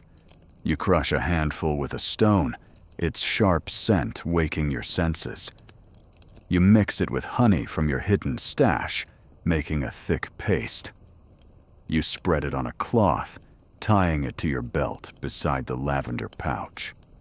Fleas hate strong smells, and you're betting this'll keep them off. You don't know about bacteria, but you've noticed fewer bites since you started with herbs.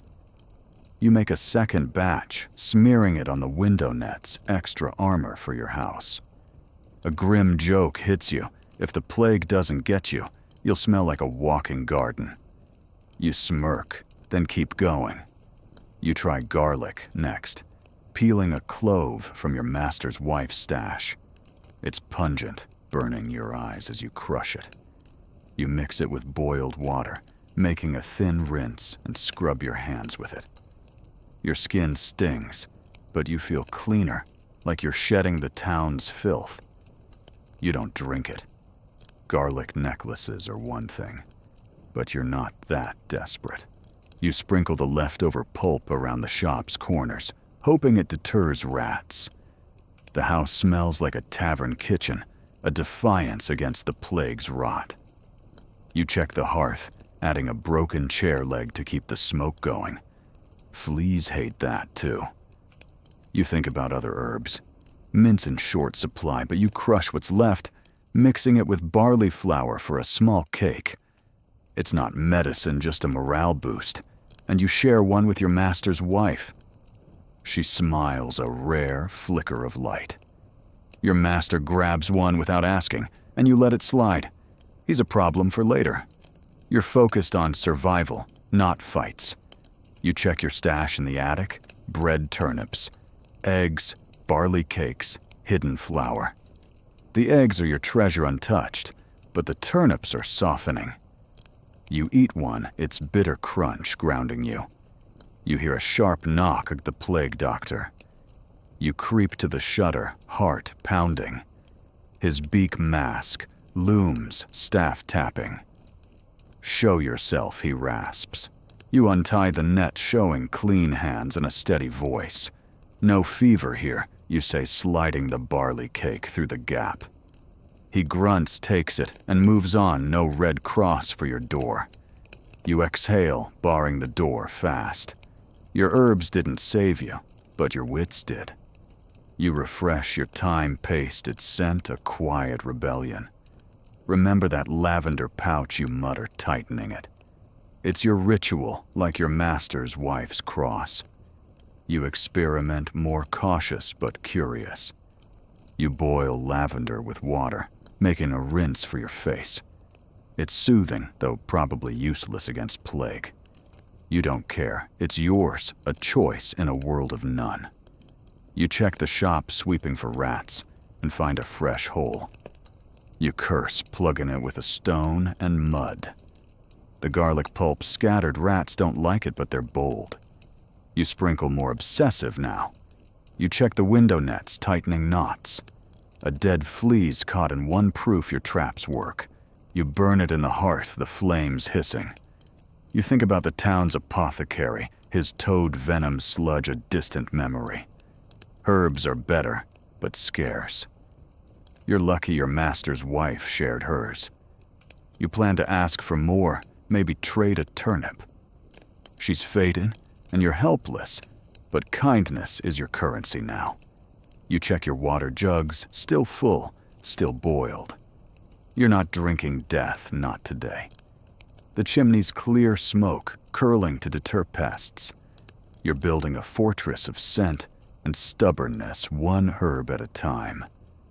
Night falls, the town silent except for a distant wail. You light a candle, its glow soft against the attic's beams. You check your stash, rewrapping the bread to keep it fresh. You think about your master, his greedy eyes on the flour. You'll hide more tomorrow. A second joke pops up if you survive. You'll sell plague-proof pesto thyme and garlic, no toads. You chuckle, then lie back, the pallet straw poking your ribs. You plan tomorrow, ask for herbs. Guard the flour, watch your master. The baker's gone quiet. Maybe he's marked. Maybe he's fled. You refresh your lavender pouch, its scent a faint anchor. The thyme cloths still on a ritual you cling to. You check the attic's rat patches, still holding, and hang your pouch higher. The house is your sanctuary, but it's lonelier with your master's betrayal and your master's wife's fade. You think about the widow down the street.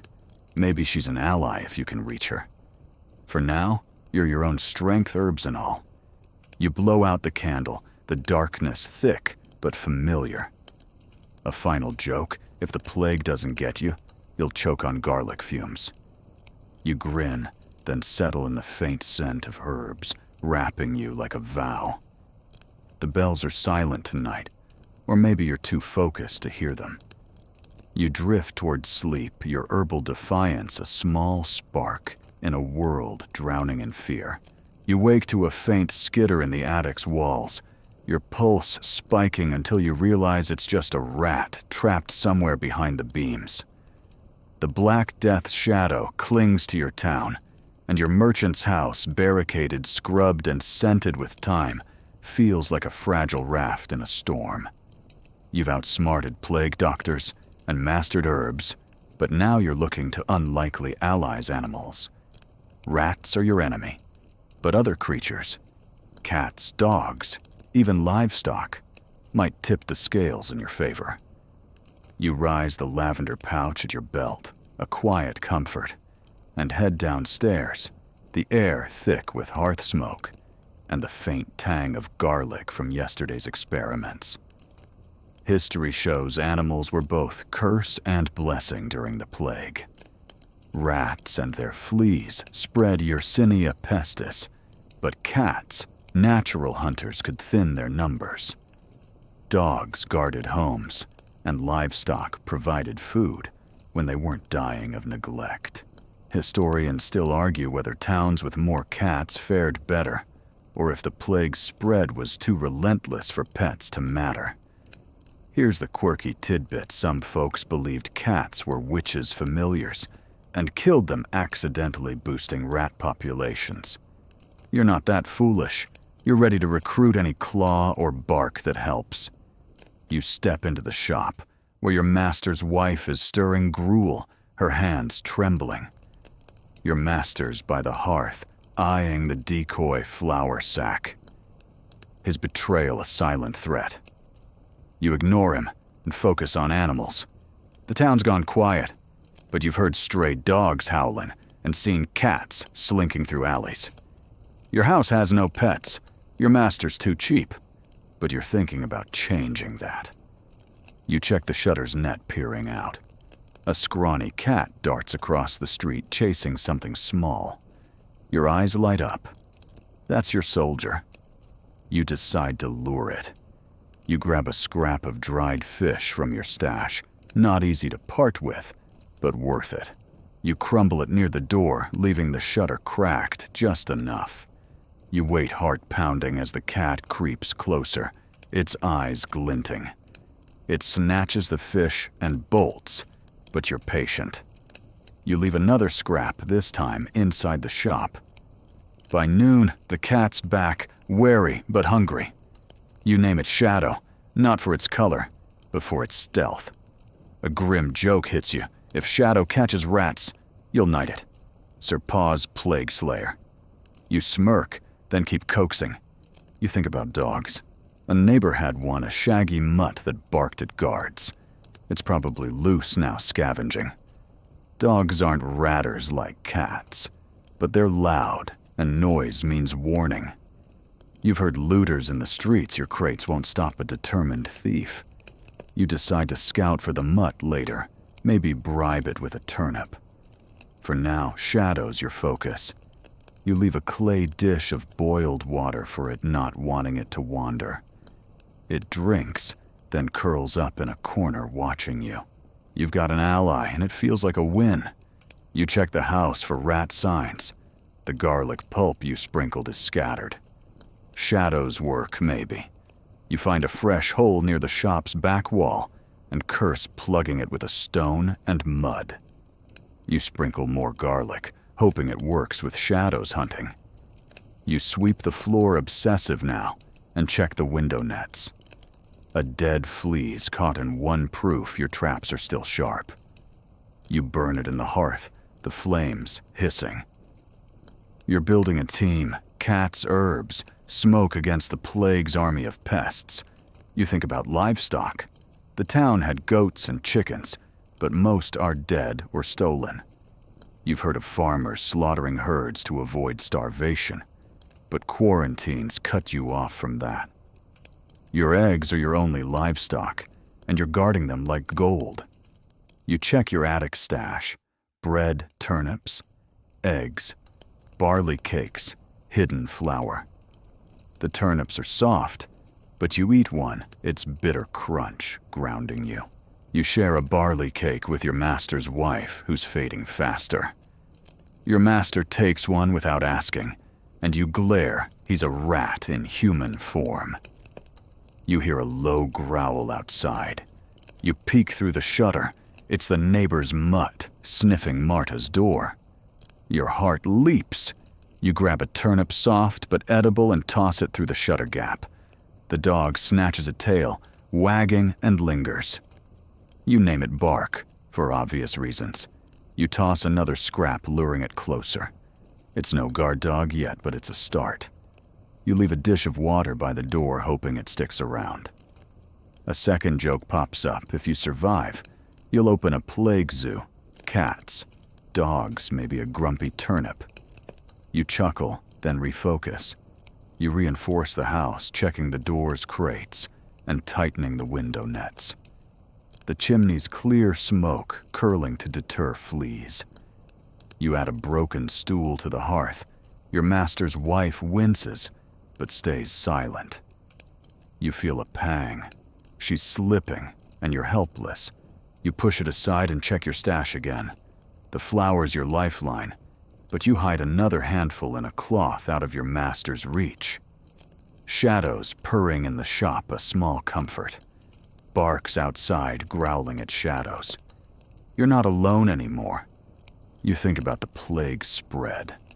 Rats are the root, and shadows your blade.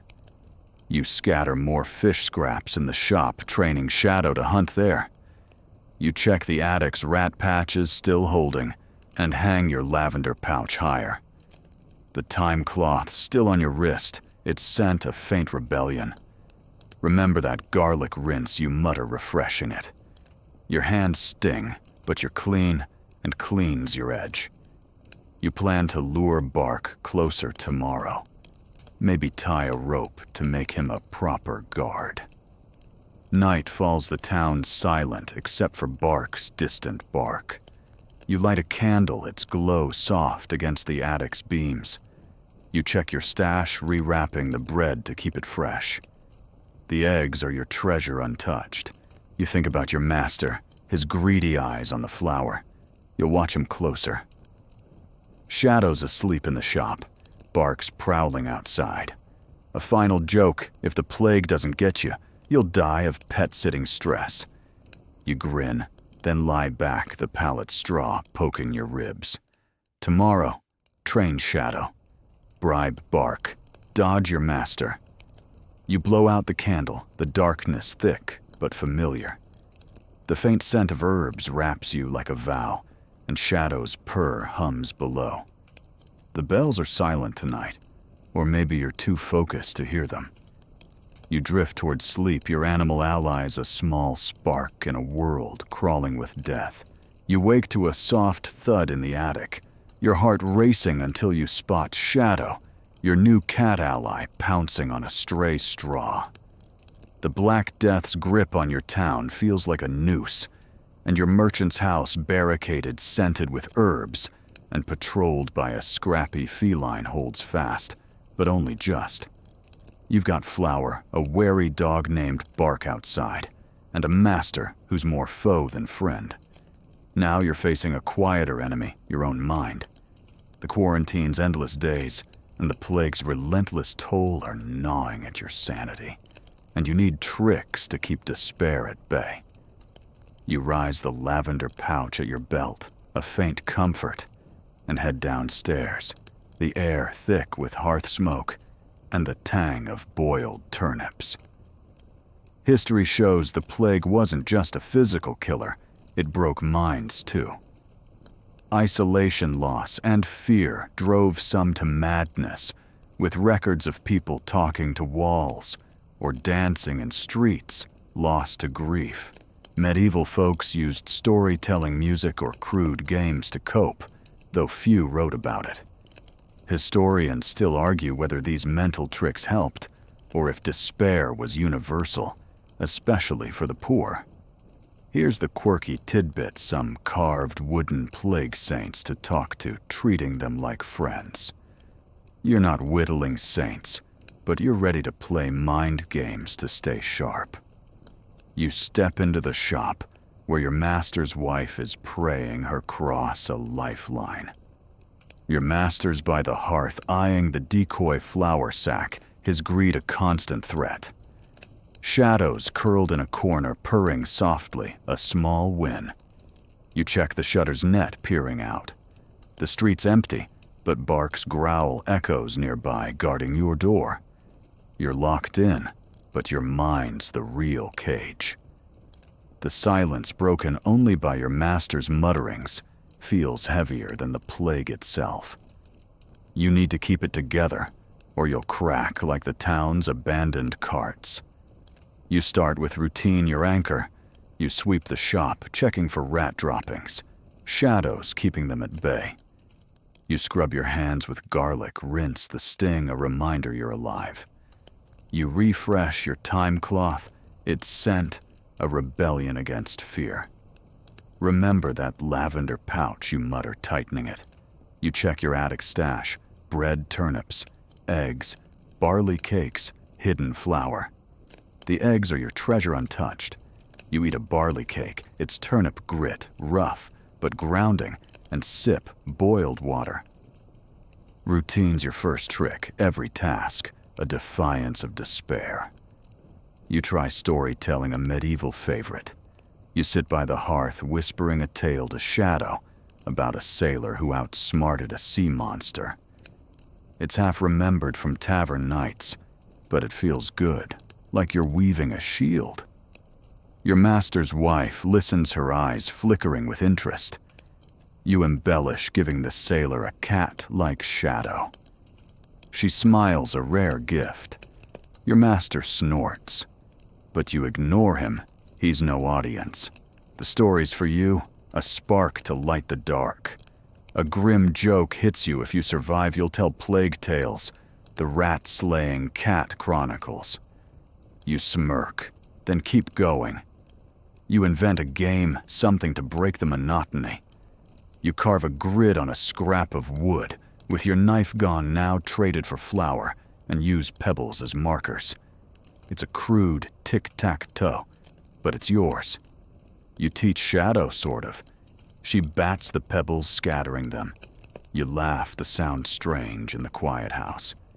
Your master's wife tries around her moves, shaky but deliberate. It's not fun exactly, but it's a distraction, a way to trick your mind into staying present. You play 3 rounds, letting her win the last. You think about music, another old trick. You've no lute, but you hum a tavern song low and rough. It's about a thief who stole the moon, silly but catchy. You tap the rhythm on the floor, and Shadow's ears twitch. Your master's wife hums along, her voice faint but clear. For a moment the house feels alive, not a tomb. Your master glares, but you don't care. His misery's his own. The song's your second trick, a thread to tie you two before, when the world wasn't dying. You check the house, keeping busy. The door's crates are solid.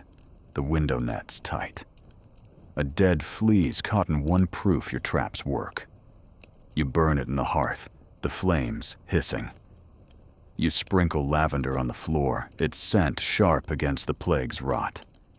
The chimney's clear smoke, curling to deter pests. You add a broken stool to the fire. Your master's wife doesn't flinch anymore. You feel a pang. She's fading, and you're helpless. You push it aside and check your stash again.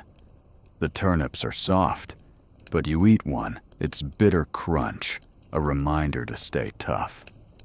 You try a third trick memory.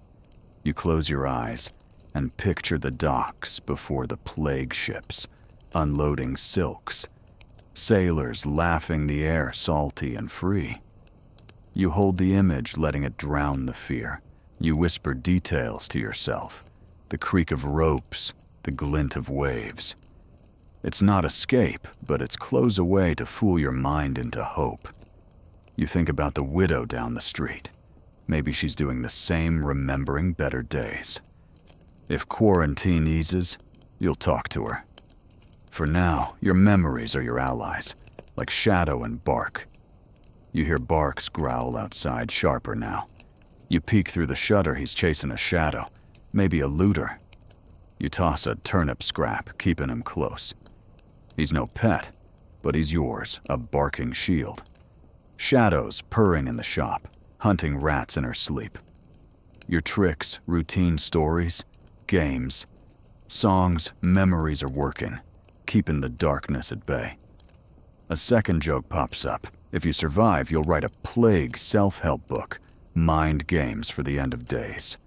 You chuckle, then lie back, the pallet straw poking your ribs. You plan tomorrow, play another game, hum another song, check on Bark. You refresh your lavender pouch, its scent a faint rebellion. The time cloth still on a ritual you cling to. You check the attic's rat patches, still holding, and hang your pouch higher. The house is your fortress, but your mind's the real battleground. You think about your master, his greedy eyes on the flower. You'll hide more tomorrow, keep him at arm's length. You blow out the candle, the darkness thick but familiar. A final joke, if the plague doesn't get you, You'll go mad from Shadow's pebble obsession. You grin, then settle in the faint scent of herbs, wrapping you like a vow. Shadow's purr hums below, and Bark's growl fades outside. The bells are silent tonight, or maybe you're too stubborn to hear them. You drift toward sleep, your mental tricks a small flame in a world drowning in despair. You wake to a faint hiss from Shadow. Your cat ally crouched by the attic's trap door, eyes locked on something unseen. The Black Death's hold on your town feels like a tightening fist, and your merchant's house, barricaded, herb-scented, and guarded by Shadow's claws, stands firm, but only barely. You've outwitted betrayal and kept your mind sharp with games, but whispers through the shutters warn of a second wave, the plague's relentless return.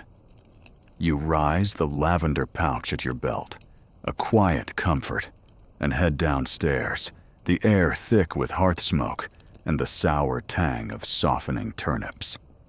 History's grim here. The Black Death wasn't a one-hit horror.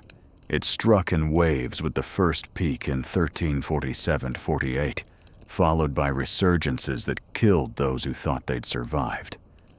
Flea populations thriving in warm months drove these relapses, though medieval folks blamed stars or sin. Historians still argue whether the second wave was deadlier or just crueler, hitting a weakened population. Here's the quirky tidbit. Some towns burned their dead in huge pyres, believing smoke cleansed the air. You're not torching bodies, but you're ready to double down on your defenses. You step into the shop, where your master's wife is praying her cross, a fading lifeline. Your master's by the hearth, glaring at the decoy flour sack, his greed a constant thorn. Shadow follows tail, flicking her rat hunting a small victory. Bark's growl rumbles outside, guarding your door. You check the shutter's net, peering out. The street's empty, but a faint smoke plume rises another pyre maybe. Whispers from a passing guard mention new cases, buboes blooming in houses marked clean. Your stomach twists. The second wave's here, and you're not ready, but you will be. You start with the house, your fortress. You check the door's crates, solid as ever, and tighten the window nets. A dead flea's caught in one proof, your traps still bite. You burn it in the hearth, the flames hissing. You sweep the shop obsessive now, and sprinkle lavender and garlic pulp on the floor. Shadow sniffs, but doesn't flinch. You climb to the roof, careful on the slick tiles, and clear the chimney. Smoke's your ally, deterring fleas, and you won't let it clog. The town's a patchwork of red crosses more than yesterday. You climb down, vowing to keep your door unmarked. You check your stash in the attic, bread, turnips, eggs, barley cakes, hidden flour. The turnips are mushy, but you eat one, its bitter crunch, a grim reminder to stay tough. You ration tighter, skipping meals to stretch supplies. Your master's wife notices but says nothing. She's barely eating her prayers louder than her appetite. Your master takes a barley cake without asking, and you glare. He's a rat with thumbs. You hide more flour in a cloth out of his reach. A grim joke hits you if the second wave doesn't get you. Your master's sticky fingers might. You smirk, then refocus. You double down on hygiene, your shield against the wave. You scrub your hands with garlic, rinse the sting, waking your nerves. You refresh your time cloth, its scent, a rebellion against fear. Remember that lavender pouch, you mutter, tightening it. You boil water, filling every jug, and check the rain barrel low, but holding. You rig a cloth over it, keeping out debris. The hearth's low, so you break another stool. Your master's wife doesn't blink. You feel a pang. She's fading, and you're helpless. You push it aside and check the shop again, scattering more garlic to deter rats. You think about the second wave's tricks. The first hit hard, but this one's sneakier people drop. Without warning, no buboes, just blood in their lungs. You've heard it's mnemonic airborne unstoppable. You tie your mouthcloth tighter, not trusting the air. Shadow's your flea killer, but she can't stop coughs. Barks outside growling at shadows, but he's no match for invisible death. You need new defenses. You crush more thyme and lavender, smearing the paste on your window nets. It's a hunch, but strong smells keep pests away, and you're betting on it. You hear a faint chant. Flagellants back with their bloody ropes. You risk a peek, they're in the square, whipping themselves, shouting about wrath. A guard watches, not stopping them. Faith still gets a pass. You duck, shaking your head. Their pain's no cure, but you get the desperation. You think about your master's wife, her prayers a softer defiance. You help her grind, mint her hands trembling.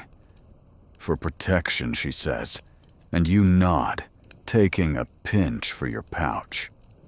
You're not praying, but you're with her, and that's enough for now. You plan for the worst. If the wave hits your house, you'll seal the attic, living off eggs and flour. You check the trap door, reinforcing it with a crate. Shadow follows, purring, her rat hunting a quiet gift. You scatter fish scraps in the shop, training her to stay close. Barks outside, loyal for turnip scraps. You toss him another, keeping him near. You're building an army cat-dog herb smoke against a foe that doesn't sleep. A second joke pops up. If you survive, you'll start a plague militia shadow, as General Bark, as scout. You chuckle, then focus. You check your mental tricks, stories, games, songs. You hum the thief and moon tune, tapping the rhythm. Shadow's ears twitch, and your master's wife hums along, her voice faint. The house feels alive for a moment, not a grave. You play a round of tic-tac-toe on your wooden grid, letting her win. It's not joy, but it's a spark keeping despair at bay. Your master glares, but you ignore him. His misery's his own. You whisper a sailor tale to Shadow, giving her a heroic role. It's silly, but it grounds you. Night falls, the town silent except for a distant wail. You light a candle, its glow soft against the attic's beams.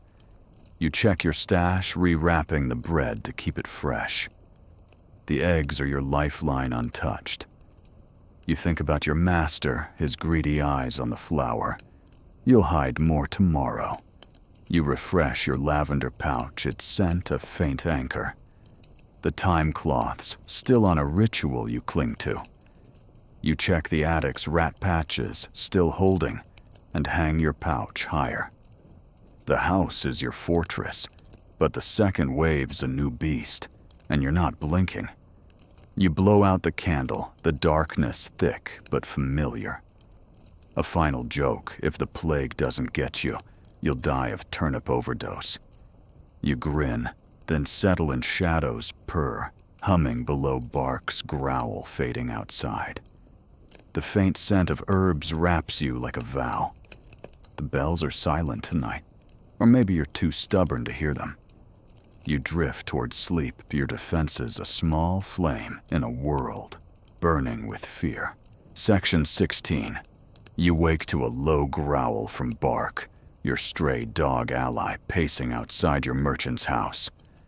The Black Death's second wave is creeping through your town, and your fortified home, scented with thyme, guarded by Shadow's claws, and stocked with dwindling flour, feels like a sandcastle against a tide. You've braced for pneumonic plague and outwitted your master's greed, but now panic's new spawn rumor and rebellion threatens to unravel your plans. Whispers of mobs fueled by lies and fear echo through the shutters. You rise the lavender pouch at your belt, a faint comfort, and head downstairs, the air thick with hearth smoke. and the stale tang of barley cakes. History's clear, the plague birthed chaos beyond disease. Rumors of cures, curses, or scapegoats sparked riots with mobs attacking Jews, lepers, or anyone different, blaming them for God's wrath. In 1348, towns like yours saw uprisings as fear outran reason. Historians still argue whether these rebellions were pure panic or rooted in old grudges settled under plague's cover. Here's the quirky tidbit. Some mobs burned witch herbs, thinking they caused the plague only to destroy medicines that might have helped. You're not joining any mob, you're dodging them, keeping your herbs close. You step into the shop, where your master's wife is praying her cross, a trembling shield. Your master's by the hearth, muttering about looters, his eyes darting to the decoy flour sack. Shadows curled in a corner, purring her rat hunting a quiet win. Bark's growl grows sharper outside, warning of trouble. You check the shutter's net, peering out. The street's tense, a group's gathering, shouting about poisoned wells. Your stomach twists. You've heard this lie before, someone's always to blame, and mobs don't ask questions. You bar the door tighter, crate solid, but not mob-proof. You think about the rumors. Last week a guard claimed the plague came from comets. Yesterday, a preacher blamed sinners, like the apothecary. Now it's wells, and you're betting Marta the snitch is fanning the flames. You've got no well, your rain barrel's your lifeline, but a mob won't care. You check your stash in the attic, bread turnips, eggs, barley cakes, hidden flour. The turnips are mushy, but you eat one, it's bitter crunch, grounding you. You ration tighter, skipping meals. Your master's wife barely eats her prayers louder than her hunger. Your master takes a barley cake unasked, and you glare he's a thief in all but name. You reinforce the house, your first defense. You check the window nets, tightening knots. A dead flea's caught in one proof your traps work. You burn it in the hearth, the flames hissing. You sprinkle lavender and garlic pulp on the floor. Shadow sniffing, but unbothered. You climb to the roof, careful on the slick tiles, and clear the chimney smokes, your flea repellent, and you won't let it fail. The town's a mess. Smoke plumes rise, and shouts echo from the square. You spot a mob, torches waving, heading for the apothecary's stall. You climb down, vowing to stay invisible. You think about dodging the mob. Your house is unmarked, but a stray rumor could paint a red cross, or worse, draw a crowd. You refresh your time cloth, its scent, a rebellion against panic. Remember that garlic rinse, you mutter, scrubbing your hands. You're clean, a signal to any guard who checks. You boil water, filling jugs, and check the rain barrel low but covered. You rig a second cloth over it, keeping out ash from the pyres. The hearth's low, so you break another stool. Your master's wife doesn't flinch. You feel a pang. She's fading, and you're helpless. You push it aside and plan. You hear a shout closer now. You peek through the shutter. The mob's in your street, dragging a man, maybe the apothecary. He's screaming, but the torches don't stop. Bark's barking loud and fierce, keeping them at bay for now. You toss a turnip scrap to strengthen his resolve. Shadows tense, hackles up, sensing the chaos. You whisper a sailor tale to calm her, the one about the monster-slaying cat. It's for you, too, a trick to drown the shouts. Your master's wife prays louder, and you join her not for God, but for her, a rare moment of unity. Your master curses the mob, but he's no help. You think about rumors. You've heard a miracle cure in the next town, a noble hoarding grain, a witch hiding in the woods. All lies, but lies kill. You're sticking to truth, fleas, rats, air, and your defenses. Shadow bark, herbs, smoke. You check the shop, sweeping for rat droppings. Shadows keeping them low.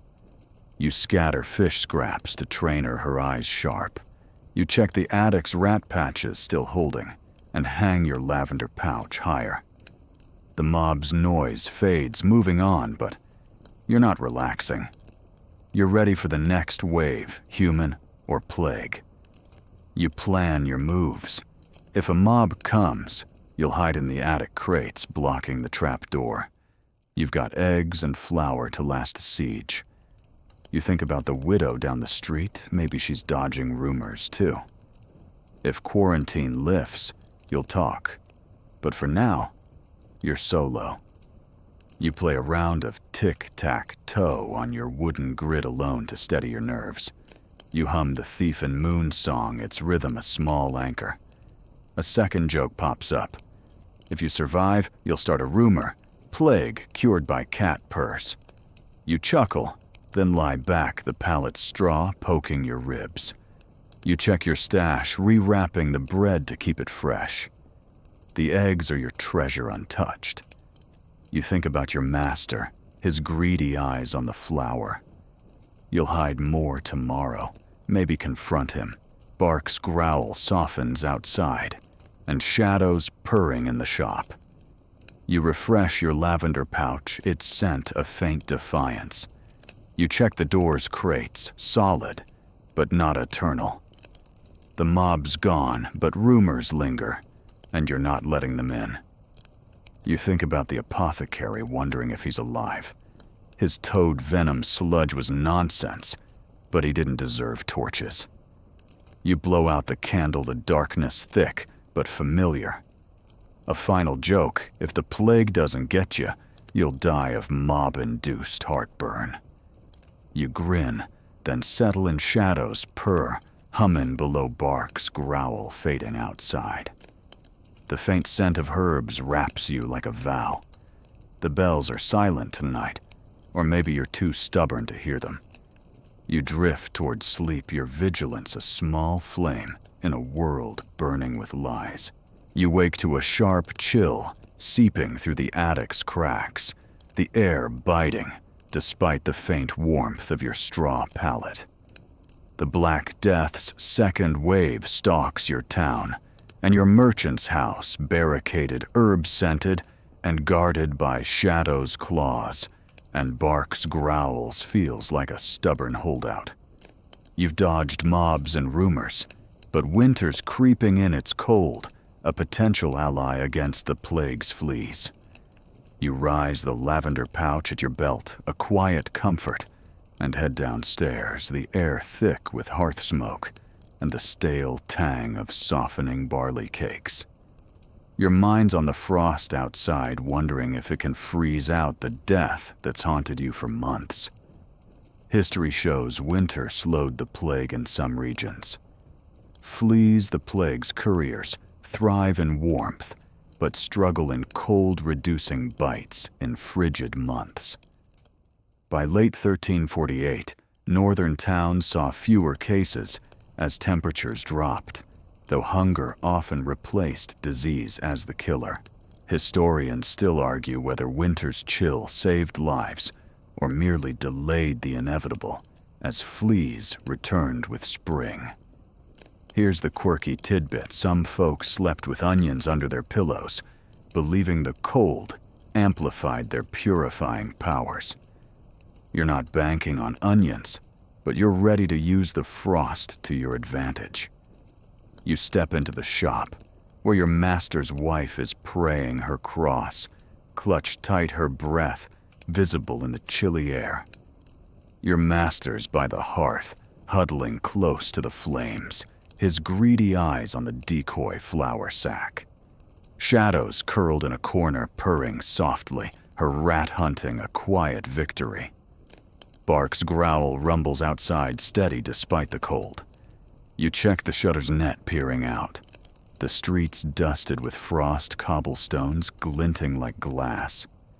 No mobs today, too cold for torches, but a faint smoke plume rises, likely another pyre. You're betting the frost will slow the fleas, giving you a breather. You start with the house, your fortress. The cold's your ally, but it's also a thief stealing heat from your bones. You check the hearth, adding a broken chair leg. Your master's wife doesn't flinch anymore. The chimney's clear smoke curling to deter fleas, but you climb to the roof to double-check. The tiles are icy, and you move carefully, clearing frost and soot. The town's quiet red crosses stark against frosted doors. You spot a frozen rat in the street, a grim sign the cold's working. You climb down, vowing to keep the fire strong, warmth for you, death for fleas. You think about fleas, those tiny plague carriers. Winter's frost kills them, but your house is warm, a haven they'll seek.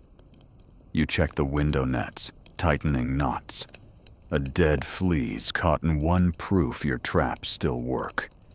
You burn it in the hearth, the flames hissing. You sprinkle lavender and garlic pulp on the floor. Shadow sniffing, but unbothered. You refresh your time cloth, its scent, a rebellion against the cold's bite. Remember that garlic rinse, you mutter, scrubbing your hands. The sting's sharper in the chill, but you're clean, and cleans your edge. You check your stash in the attic, bread, turnips, eggs, barley cakes, hidden flour. The turnips are mushy, but you eat one, its bitter crunch, grounding you despite the frost. You ration tighter, skipping meals to stretch supplies. Your master's wife barely eats her prayers louder than her hunger.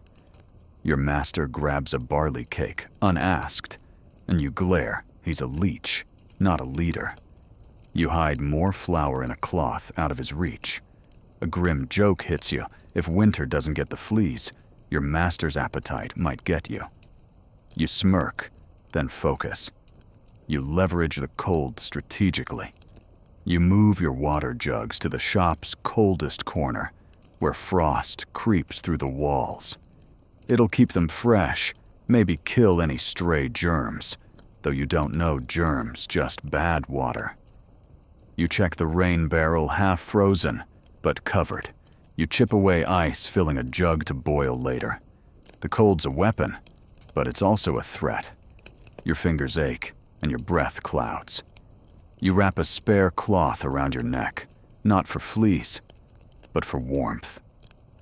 Shadow follows, curling near the hearth, her warmth a small gift. You think about Bark braving the frost outside. You toss a turnip scrap through the shutter, hearing his eager crunch. He's loyal for scraps, and you're grateful. You plan to lure him closer, maybe tie a rope to make him a proper guard. Shadow's rat hunting is sharper in the cold, fewer rats, but hungrier ones. You scatter fish scraps in the shop, training her to stay vigilant. You check the attic's rat patches, still holding, and hang your lavender pouch higher. The house smells sharp, a defiance against the plague's rot and winter's chill. You hear a faint crunch outside boots on frost. You peek through the shutter, a guard, not a mob, checking houses. No plague doctor today may be scared off by the cold. You're unmarked, but you stay wary. You think about the town's survivors huddled like you, betting on winter. The widow down the street crosses your mind.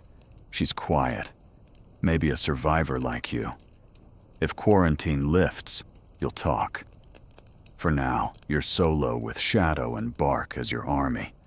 You hum the Thief and Moon song, its rhythm warming your mind against the frost. You check your mental tricks, stories, games, songs.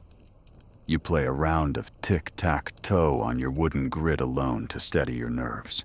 You whisper a sailor tale to Shadow, giving her a heroic role against a frost-breathing beast.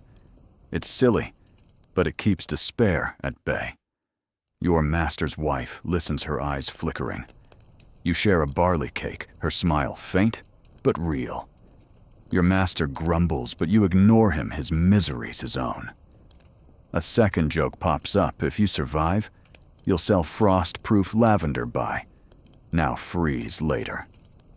You chuckle, then lie back, the pallet straw poking your ribs. You plan tomorrow, keep the fire strong.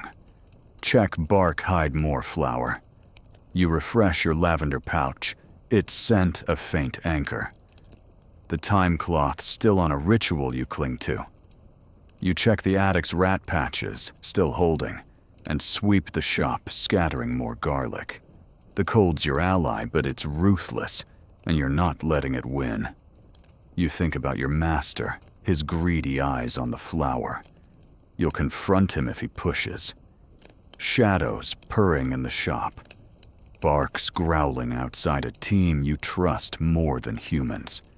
You blow out the candle, the darkness thick but familiar. A final joke, if the plague doesn't get you, you'll freeze into a lavender-scented statue. You grin, then settle in shadows, purr, humming below bark's growl fading in the frost. The faint scent of herbs wraps you like a vow.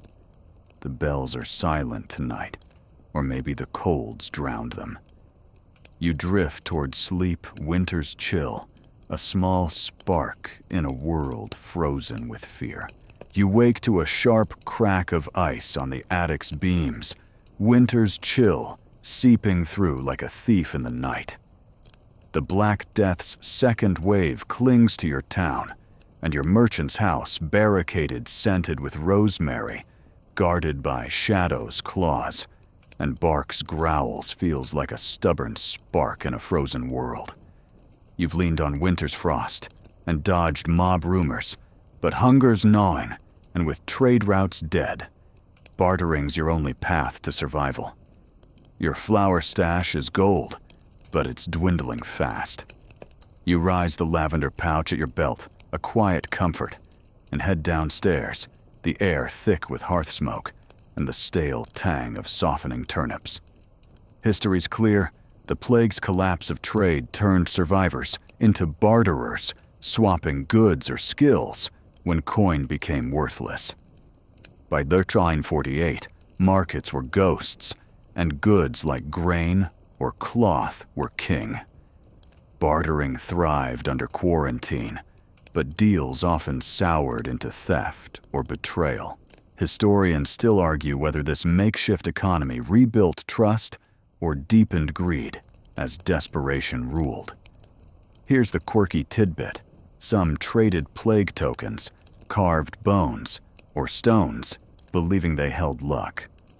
You're not chasing luck. You're chasing food, and you'll barter anything to get it. You step into the shop where your master's wife is praying her cross, a trembling shield, her breath clouding in the icy air. Your master's by the hearth, eyeing the decoy flour sack, his greed a constant thorn. Shadows curled in a corner, purring her rat hunting a quiet win. Bark's growl rumbles outside, loyal for turnip scraps. You check the shutter's net, peering out. The streets slick with ice cobblestones gleaming like steel. No mobs today, too cold, but a faint shout echoes from the square, maybe a deal gone bad. You're ready to trade, but you'll need to be sharp. You inventory your tradables. Your attic stash, bread, turnips, eggs, barley cakes. Hidden flour is too precious to part with, but you've got scraps. A rusty awl, a cracked clay pot, a bit of thread from a long-gone spool.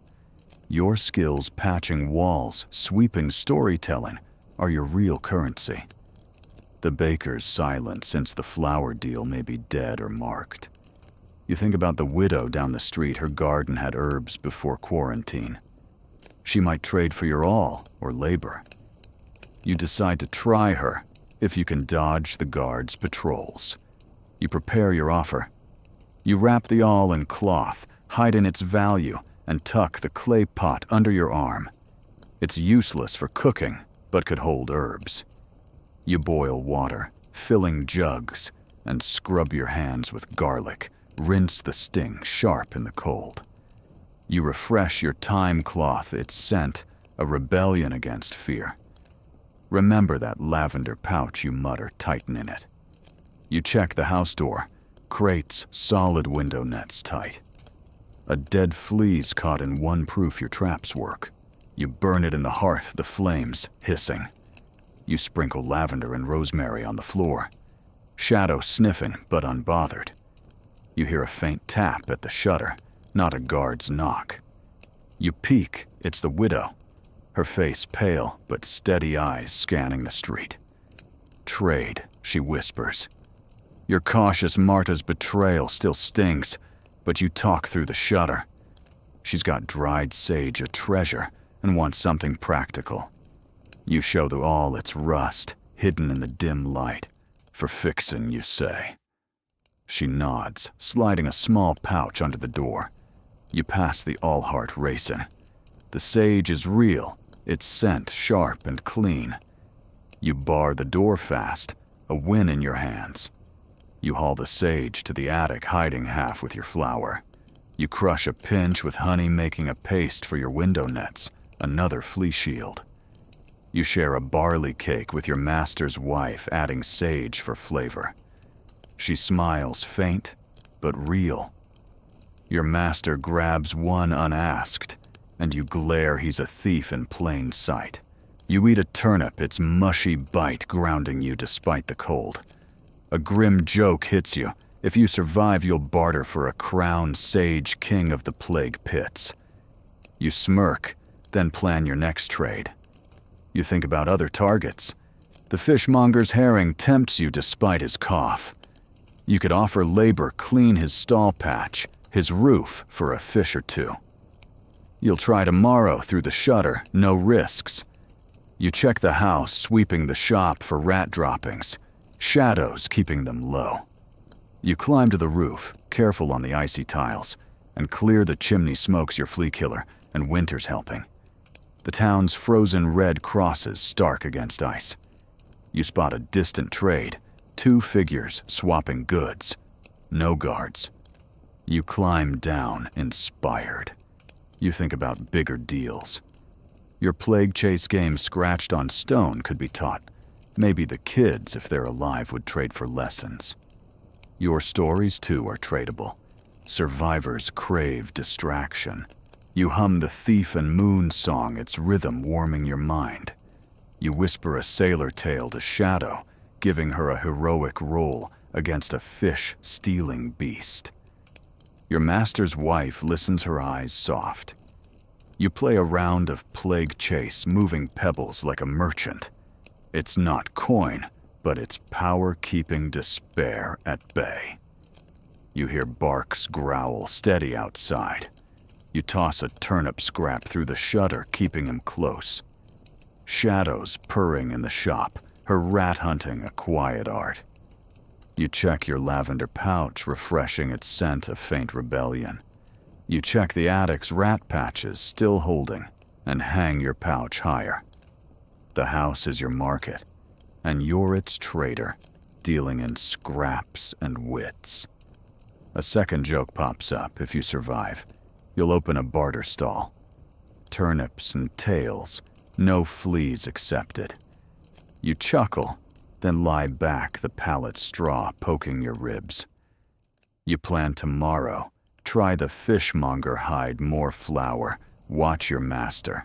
Your master's greedy eyes linger, and you'll confront him if he pushes. The hearth's low, so you break another stool. Your master's wife doesn't flinch. You feel a pang. She's fading, and you're helpless. You push it aside, focusing on your trades, your spark in a world where markets are graves. You blow out the candle, the darkness thick but familiar. A final joke, if the plague doesn't get you, you'll drown in sage and bad bargains. You grin, then settle in Shadow's purr, humming below bark's growl, fading in the frost. The faint scent of herbs wraps you like a vow. The bells are silent tonight, or maybe you're too focused to hear them. You drift toward sleep, You're bartering a small flame in a world stripped bare by death. You wake to a sharp gust rattling the attic's loose tiles, the cold biting deeper as winter tightens its grip on your plague-ravaged town. Your merchant's house barricaded herb-scented and guarded by Shadow's claws, and Bark's growls feels like a stubborn spark in a dying world. You've bartered for rosemary, dodged mobs, and leaned on winter's chill to slow the fleas. But the second wave's relentless, and staying put feels riskier every day.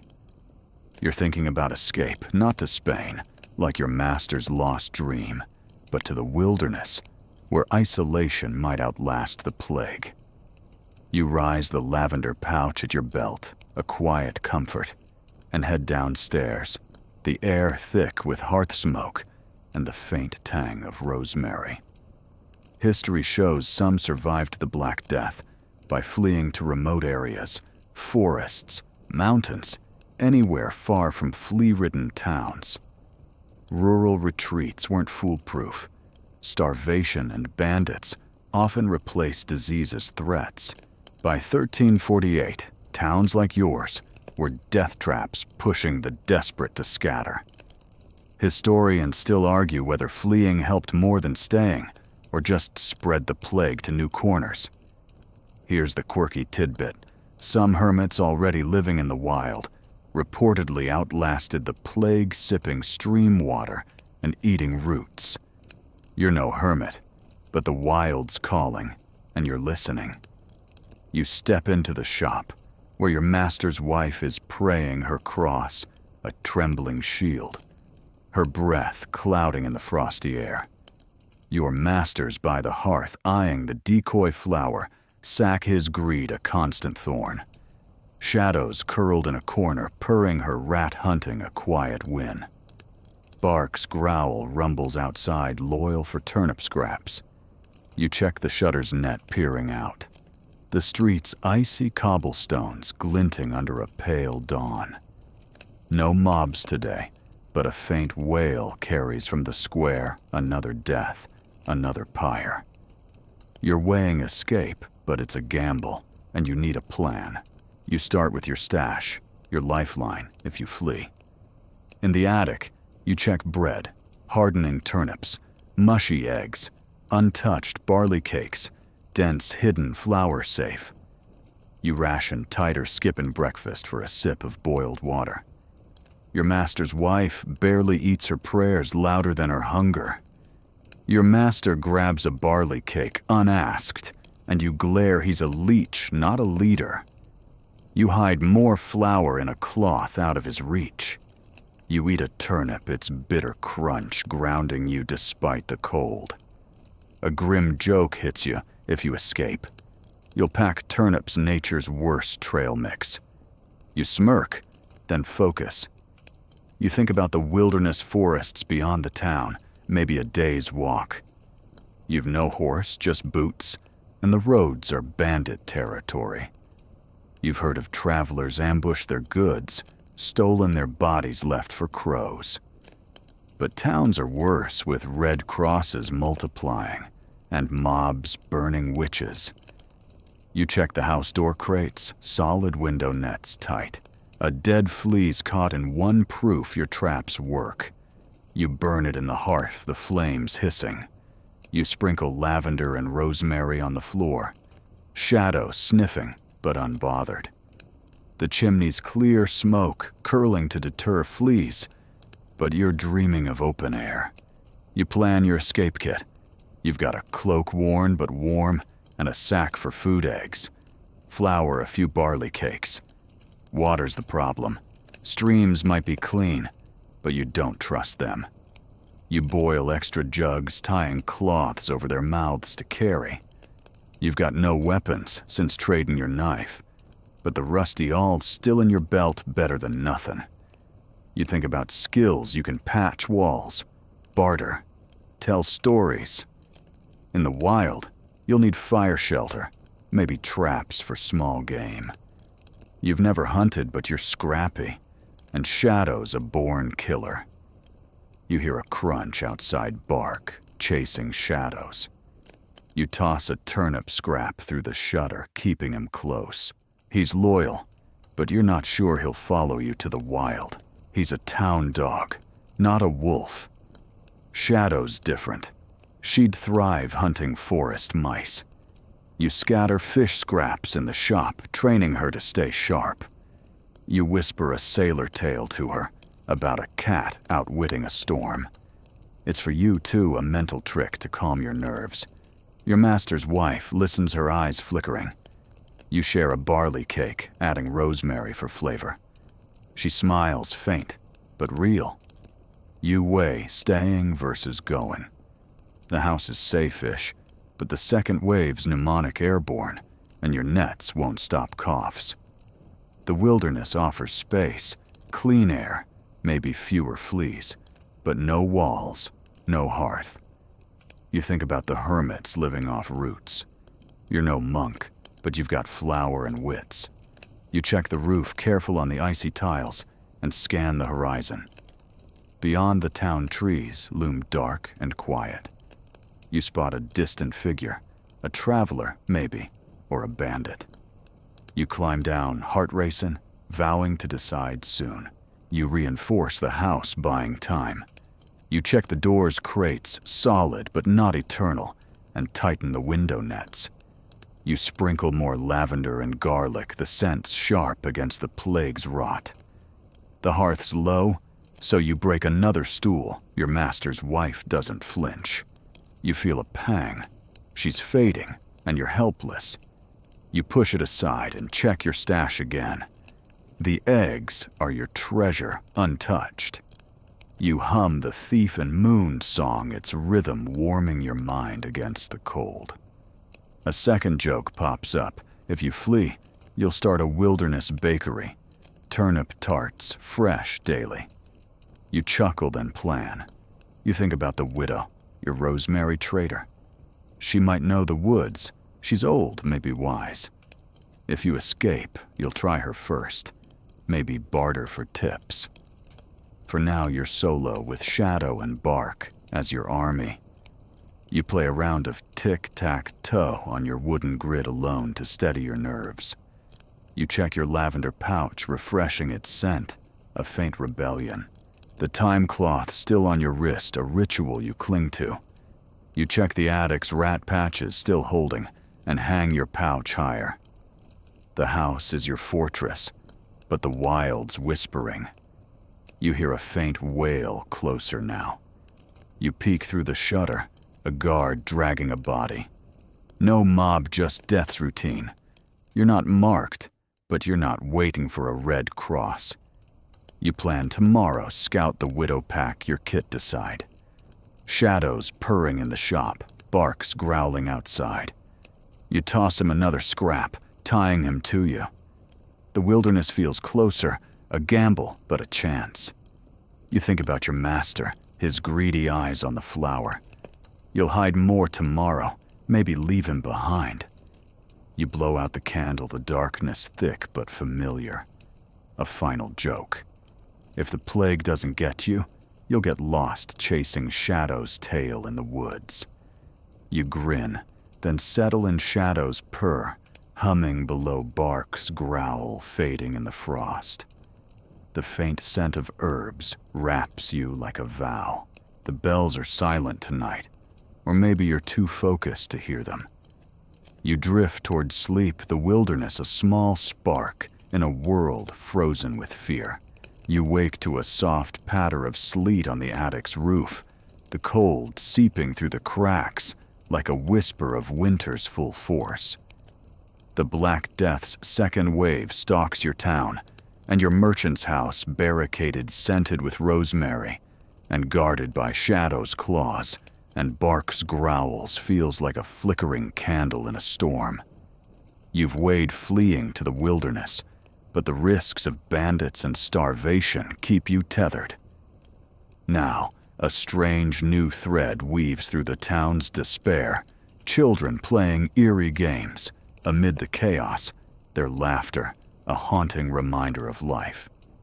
You rise the lavender pouch at your belt, a quiet comfort, and head downstairs, the air thick with hearth smoke and the faint tang of garlic.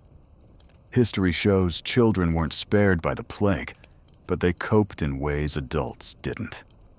Orphans roamed, and some formed gangs playing games that mimicked death ring around the rosy, with its grim, "we all fall down," may trace to this era. Their play was defiance, a way to process loss. Historians still argue whether these games built resilience or masked trauma as kids faced a world of pyres and red crosses.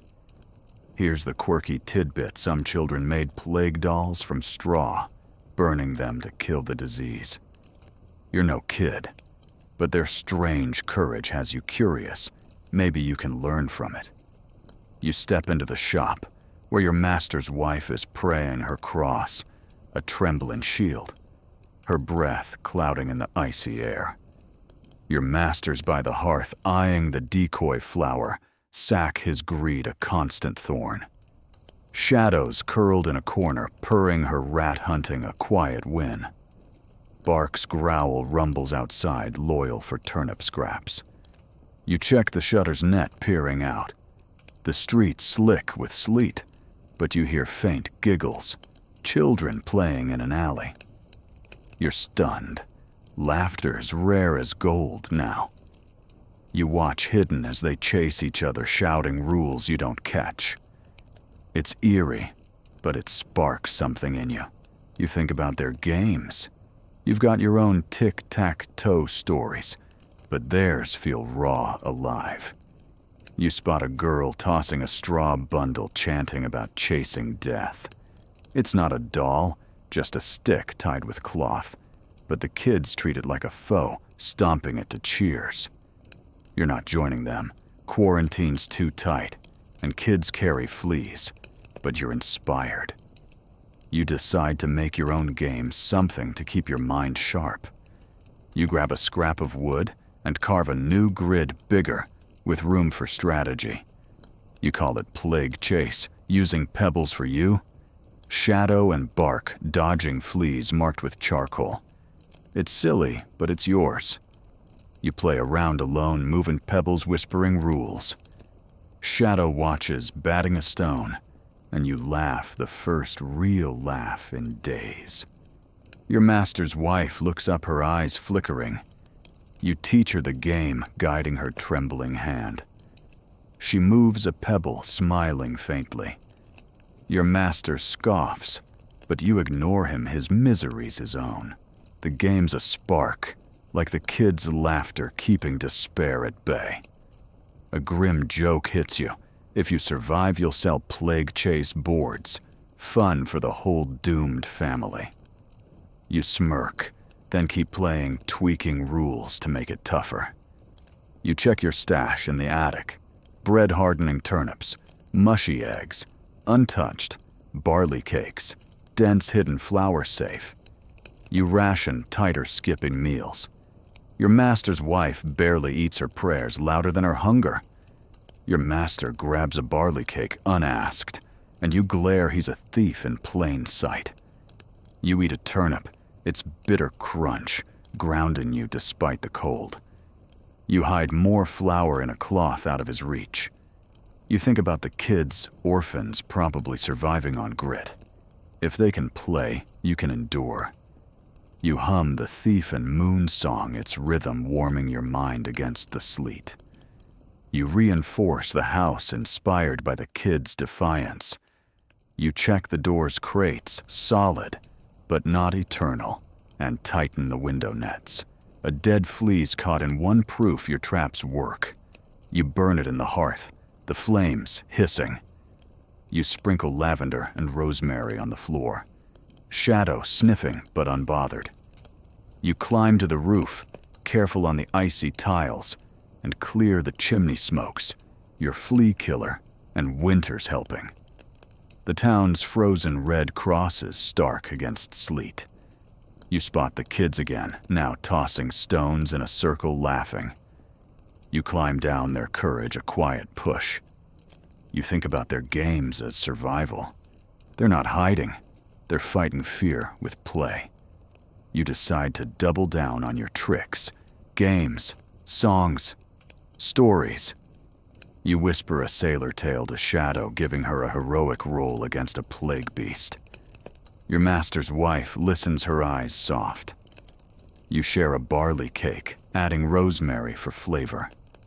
She smiles, a rare gift. You check your water jug still full and boil more, the hearth low. You break another stool, your master's wife doesn't flinch. You feel a pang. She's fading, and you're helpless. You push it aside and scatter fish scraps for Shadow, training her to hunt. You hear Bark's growl sharper now. You peek through the shutter, he's chasing a shadow, maybe a looter. You toss a turnip scrap, keeping him close. The kid's giggles fade, but their spirit lingers. You play another round of plague chase, moving pebbles like a general. It's not just a game, it's a map of your fight you against fleas, hunger, betrayal. You think about the widow, your rosemary trader. She might know games too, maybe you'll ask if quarantine lifts. For now, you're solo with Shadow and Bark as your army. You check your lavender pouch, refreshing its scent, a faint rebellion. The time cloth still on your wrist, a ritual you cling to. Remember that garlic rinse, you mutter, scrubbing your hands. The sting's sharp in the cold, but you're clean. You check the attic's rat patches, still holding, and hang your pouch higher. The house is your fortress, but the kids' laughter is your fire, burning through fear. A second joke pops up. If you survive, you'll recruit those kids for a plague game league, undefeated champs. You chuckle, then lie back, the pallet straw poking your ribs. You plan tomorrow, play plague chase. Check Bark, hide more flour. The wilderness still calls, but the kid's defiance makes you pause. Maybe you can fight here. You think about your master, his greedy eyes on the flour. You'll confront him if he pushes. Shadows purring in the shop, Bark's growling outside. You hear a faint giggle, maybe the kid's still playing. The sleet's heavier, drowning the bells. You blow out the candle, the darkness thick but familiar. A final joke, if the plague doesn't get you, you'll die of pebble-tossing obsession. You grin, then settle in the faint scent of herbs, wrapping you like a vow. Shadows purr, humming below. You drift toward sleep, the kids' games, a small spark in a world frozen with death. Section 21. You wake to a faint crackle of frost on the attic's beams, the sleet gone, but winter's grip tightening around your plague-ravaged town. Your merchant's house barricaded, scented with rosemary, and guarded by Shadow's claws, and Bark's growls, stands as a defiant outpost. But the Black Death's second wave lingers like a ghost. You've drawn strength from children's eerie games, their laughter a spark in the dark. But now you're turning to something stranger, art. Amid the chaos, creating something, anything, feels like a rebellion against despair. You rise the lavender pouch at your belt, a quiet comfort, and head downstairs, the air thick with hearth smoke and the stale tang of barley cakes. History shows art persisted even in the plague's shadow. Medieval folks carved crosses, painted walls, or sang dirges, finding solace in creation. Some scholars say these acts were prayers in form. Others see them as cries against death. Historians still argue whether art was a luxury for the wealthy or a survival tool for all easing minds in a broken world. Here's the quirky tidbit. Some carved grotesque faces on church beams, believing they scared off plague demons. You're not carving demons, but you're ready to make something to keep your soul from fraying. You step into the shop, where your master's wife is praying her cross, a trembling shield, her breath clouding in the frosty air.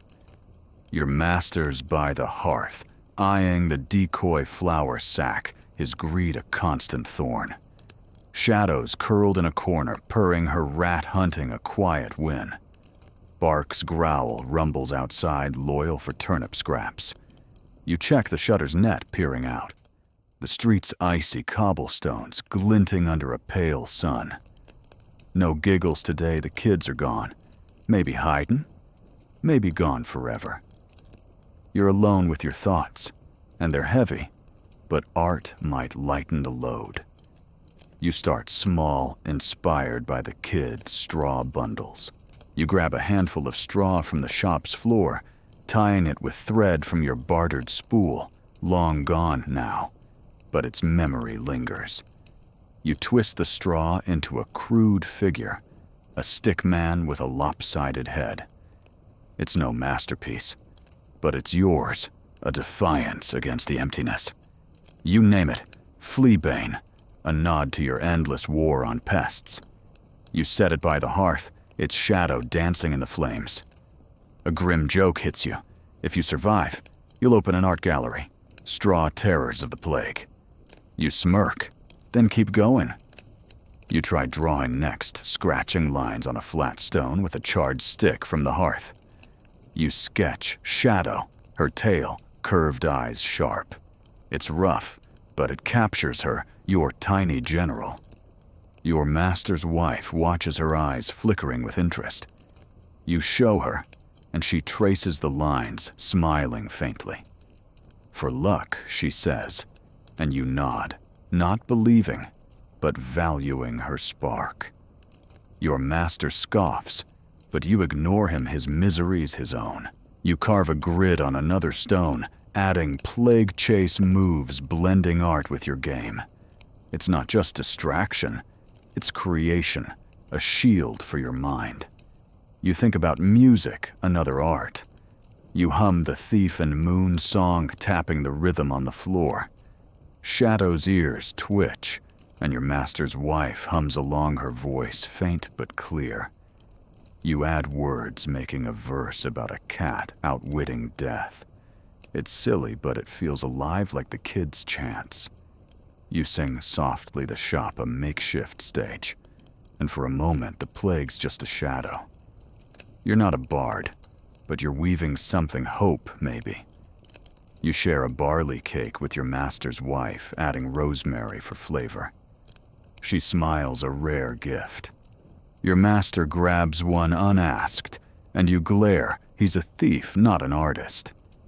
You check your stash in the attic, bread-hardening turnips, mushy eggs, untouched, barley cakes, dense hidden flour safe. You ration tighter, skipping meals. Your master's wife barely eats her prayers louder than her hunger. You eat a turnip, its bitter crunch, grounding you despite the cold. You hide more flour in a cloth out of your master's reach. You check the house door, crates, solid window nets tight. A dead flea's caught in one proof your traps work. You burn it in the hearth, the flames hissing.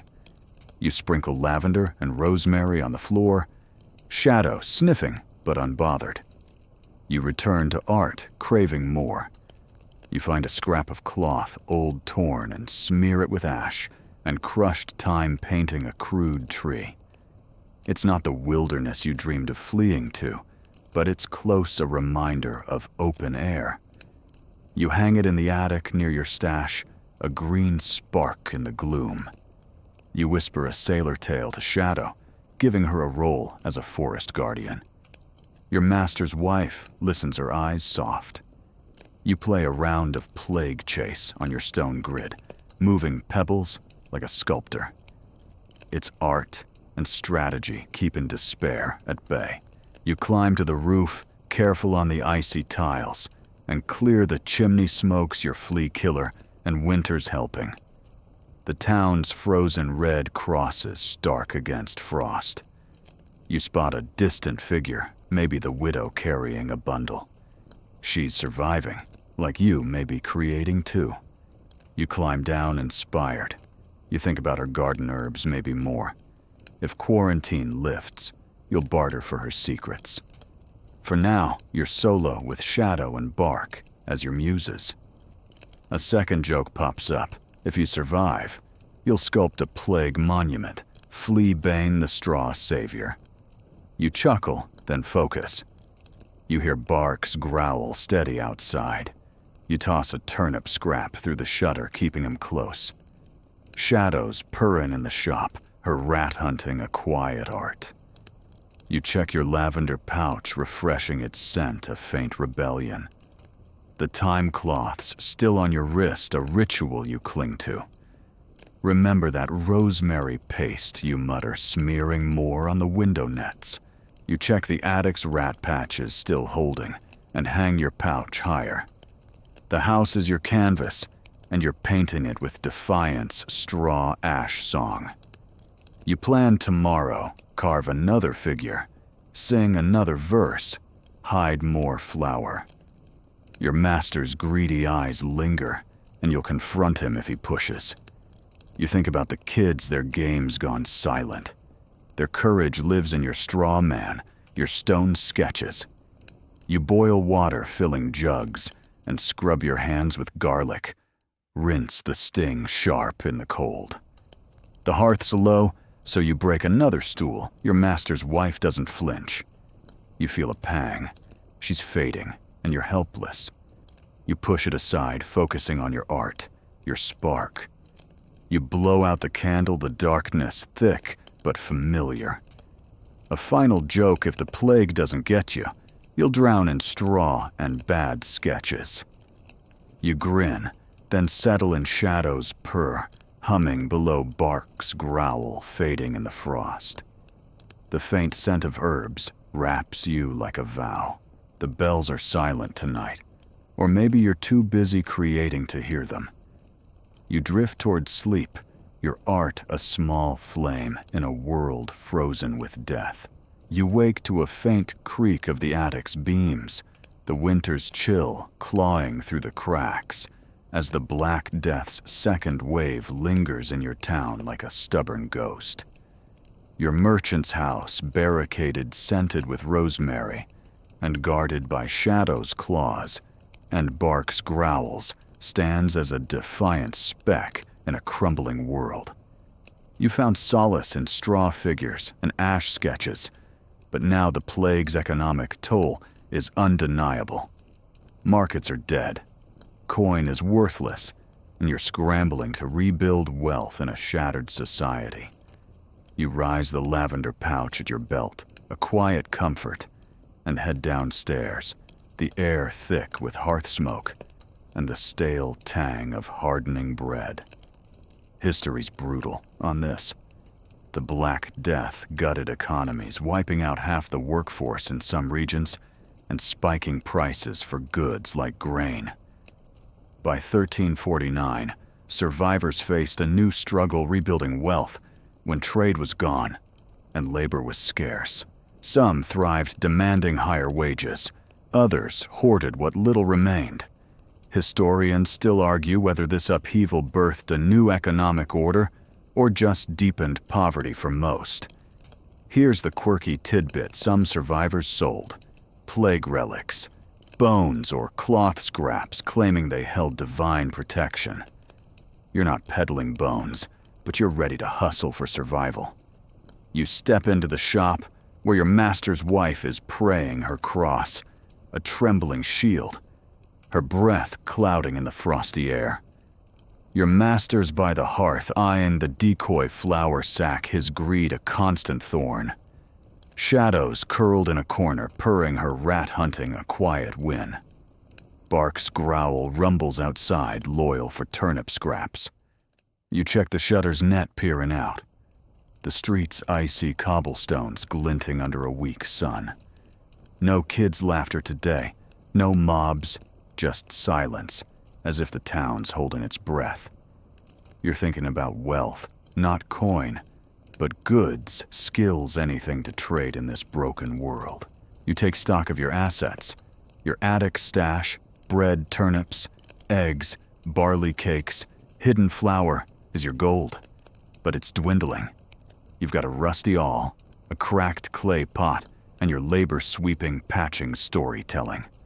The widow's rosemary trade was a win, but she's gone quiet, maybe marked. You think about the fishmonger, his herring a prize if you can dodge his cough. Your skills are your currency now. Maybe you can mend clothes or fix walls for food. You're no merchant, but you're scrappy, and scrappy's enough. You start small, planning a trade. You grab the clay pot, useless for cooking, but good for holding herbs. You crush rosemary with honey, making a scented paste, not a cure, but a luxury someone might want. You wrap it in cloth, hiding its value, and tuck the awl in your belt for show. You check the house door, crates, solid window nets tight. A dead flea's caught in one proof your traps work. You burn it in the hearth, the flames hissing. You sprinkle lavender and garlic on the floor. Shadow sniffing, but unbothered. You boil water, filling jugs, and scrub your hands with garlic. Rinse the sting, sharp in the cold. You hear a soft tap at the shutter, not a guard's knock. You peek, it's a neighbor. Not the widow, but a thin man with a carpenter's hands. "Got anything for trade?" he whispers, eyes darting. You're wary, Marta's betrayal still stings, but you talk through the shutter.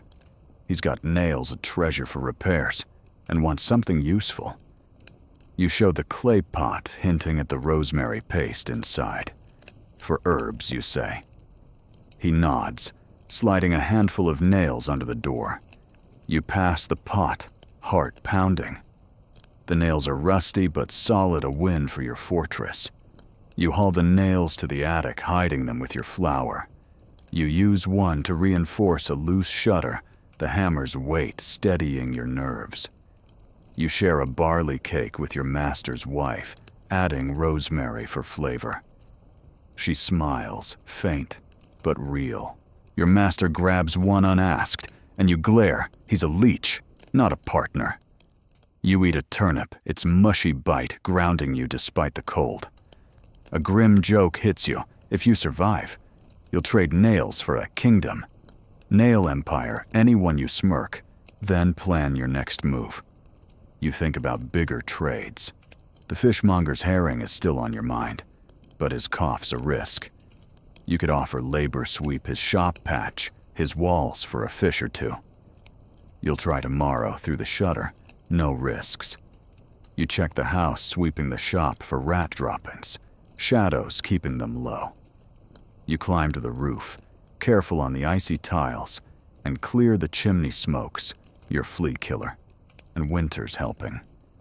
The town's frozen red crosses, stark against frost. You spot a distant trade, 2 figures swapping goods, no guards. You climb down, inspired. You think about wealth beyond goods. Your plague chase game scratched on stone could be taught. Maybe the kids, if they're still alive, would trade for lessons. Your stories, too, are currency. Survivors crave distraction. You hum the Thief and Moon song, its rhythm warming your mind. You whisper a sailor tale to Shadow, giving her a heroic role against a gold-stealing beast. Your master's wife listens, her eyes soft. You play a round of plague chase, moving pebbles like a merchant. It's not coin, but it's power-keeping despair at bay. You hear Barks growl steady outside. You toss a turnip scrap through the shutter, keeping him close. Shadows purring in the shop, her rat hunting a quiet art. You check your lavender pouch, refreshing its scent, a faint rebellion. The time cloth still on your wrist, a ritual you cling to. Remember that rosemary paste, you mutter, smearing more on the window nets. You check the attic's rat patches, still holding, and hang your pouch higher. The house is your vault, and you're its keeper, building wealth from scraps. You plan tomorrow, try the fishmonger hide more flour, teach plague chase. Your master's greedy eyes linger, and you'll confront him if he pushes. a second joke pops up. If you survive, you'll be the richest pauper in a ghost town. You chuckle, then lie back, the pallet straw poking your ribs. You think about the widow, maybe alive, maybe not. If quarantine lifts, you'll seek her out. For now, you're solo with Shadow and Bark as your partners. The hearth's low, so you break another stool. Your master's wife doesn't flinch. You feel a pang. She's fading, and you're helpless. You blow out the candle, the darkness thick but familiar. A final joke: if the plague doesn't get you, you'll drown in nails and bad deals. You grin, then settle in Shadow's purr, humming below Bark's growl fading in the frost. The faint scent of herbs wraps you like a vow. The bells are silent tonight, or maybe you're too focused to hear them.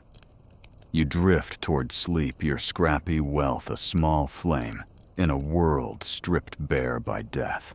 You wake to a faint whine from Bark, your loyal stray pacing outside in the winter's deepening chill. The Black Death's second wave still haunts your town, and your merchant's house, barricaded, scented with rosemary, and guarded by Shadow's claws, feels like a lone ember in a dying fire. You've built wealth from nails and scraps, but the plague's toll has shattered the old rules of society. Now survivors are forging new ones, and you're ready to join them, crafting laws to hold what's left together. You rise, the lavender pouch at your belt, a quiet comfort, and head downstairs, the air thick with hearth smoke and the stale tang of hardening barley cakes. History shows the plague rewrote social contracts.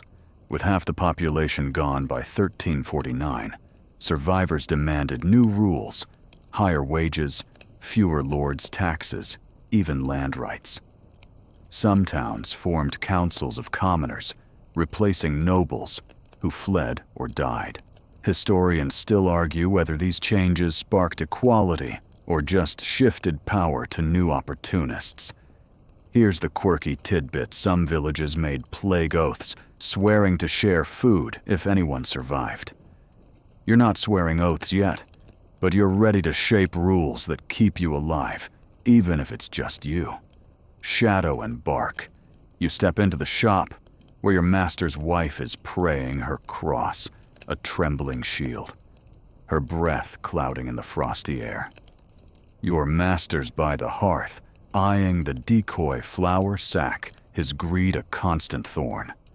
Shadow's curled in a corner, purring her rat hunting a quiet win. Bark's growl rumbles outside, loyal for turnip scraps. You check the shutter's net, peering out. The street's icy cobblestones glinting under a pale dawn.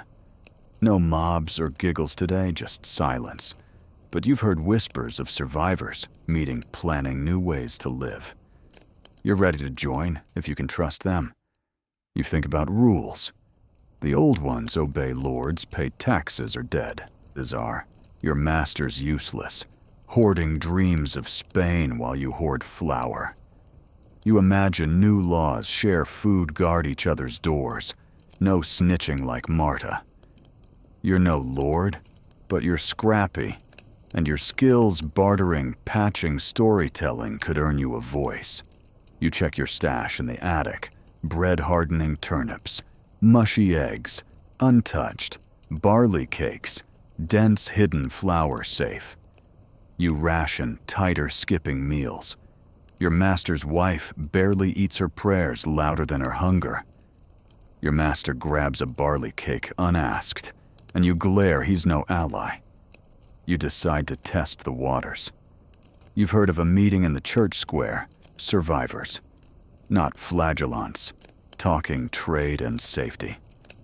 Quarantine's loosening as the cold slows the plague, but guards still patrol. You plan to listen, not join through the shutter. You prepare a trade, a handful of nails, your carpenter's gift for news or food. You wrap them in cloth, hiding their value, and tuck your rusty awl in your belt for show. You boil water, filling jugs, and scrub your hands with garlic. Rinse the sting sharp in the cold. You refresh your thyme cloth, its scent a rebellion against fear. Remember that rosemary paste you mutter, smearing more on the window nets. You hear voices, low, cautious, near the square. You peek through the shutter, a small group, maybe 10, huddled under cloaks. No guards yet. They're talking rules, no hoarding, no stealing shared watch duties. You like the sound, but trust's scarce. Marta's betrayal taught you that. You spot the widow, her face grim but steady. She's alive, a good sign. You consider signaling her, maybe trading nails for her wisdom. For now you listen, heart-pounding. They want a council votes, for all even you. A grim joke hits you. If you survive, you'll run for plague, mayor vote for turnips. You smirk, then focus. You reinforce the house, your base for any new order. You check the door's crates, solid, but not eternal, and tighten the window nets. A dead flea's caught in one proof your traps work. You burn it in the hearth, the flames hissing. You sprinkle lavender and rosemary on the floor, shadow sniffing but unbothered. You climb to the roof, careful on the icy tiles, and clear the chimney smokes, your flea killer, and winter's helping. The town's frozen red crosses fading under frost. You spot the group dispersing, no torches, no betrayal yet. You climb down, inspired, but wary. You think about your role. You're no leader, but you've got ideas. Protect shadow, and bark share flour. If others share, punish thieves like your master. You whisper a sailor tale to Shadow, giving her a heroic role in a new town. Your master's wife listens, her eyes soft. You share a barley cake, adding rosemary for flavor. She smiles, faint but real. You play a round of plague chase on your stone grid, moving pebbles like a strategist. It's not just a game, it's your council planning survival. Your master scoffs, but you ignore him. His greed's no vote. You hear barks growl steady outside. You toss a turnip scrap through the shutter, keeping him close. Shadows purring in the shop, her rat hunting a quiet law. You check your lavender pouch, refreshing its scent a faint rebellion. You check the attic's rat patches still holding, and hang your pouch higher. You think about the widow, her quiet strength. If you join the council, you'll seek her out. For now, you're solo with Shadow and Bark as your advisors. A second joke pops up. If you survive, you'll write the plague constitution. All cats get fish scraps. You chuckle, then lie back, the pallet straw poking your ribs. You plan tomorrow, listen to the council, trade nails, hide more flour. Your master's greedy eyes linger, and you'll confront him if he pushes. You hum the thief and moon song, its rhythm warming your mind.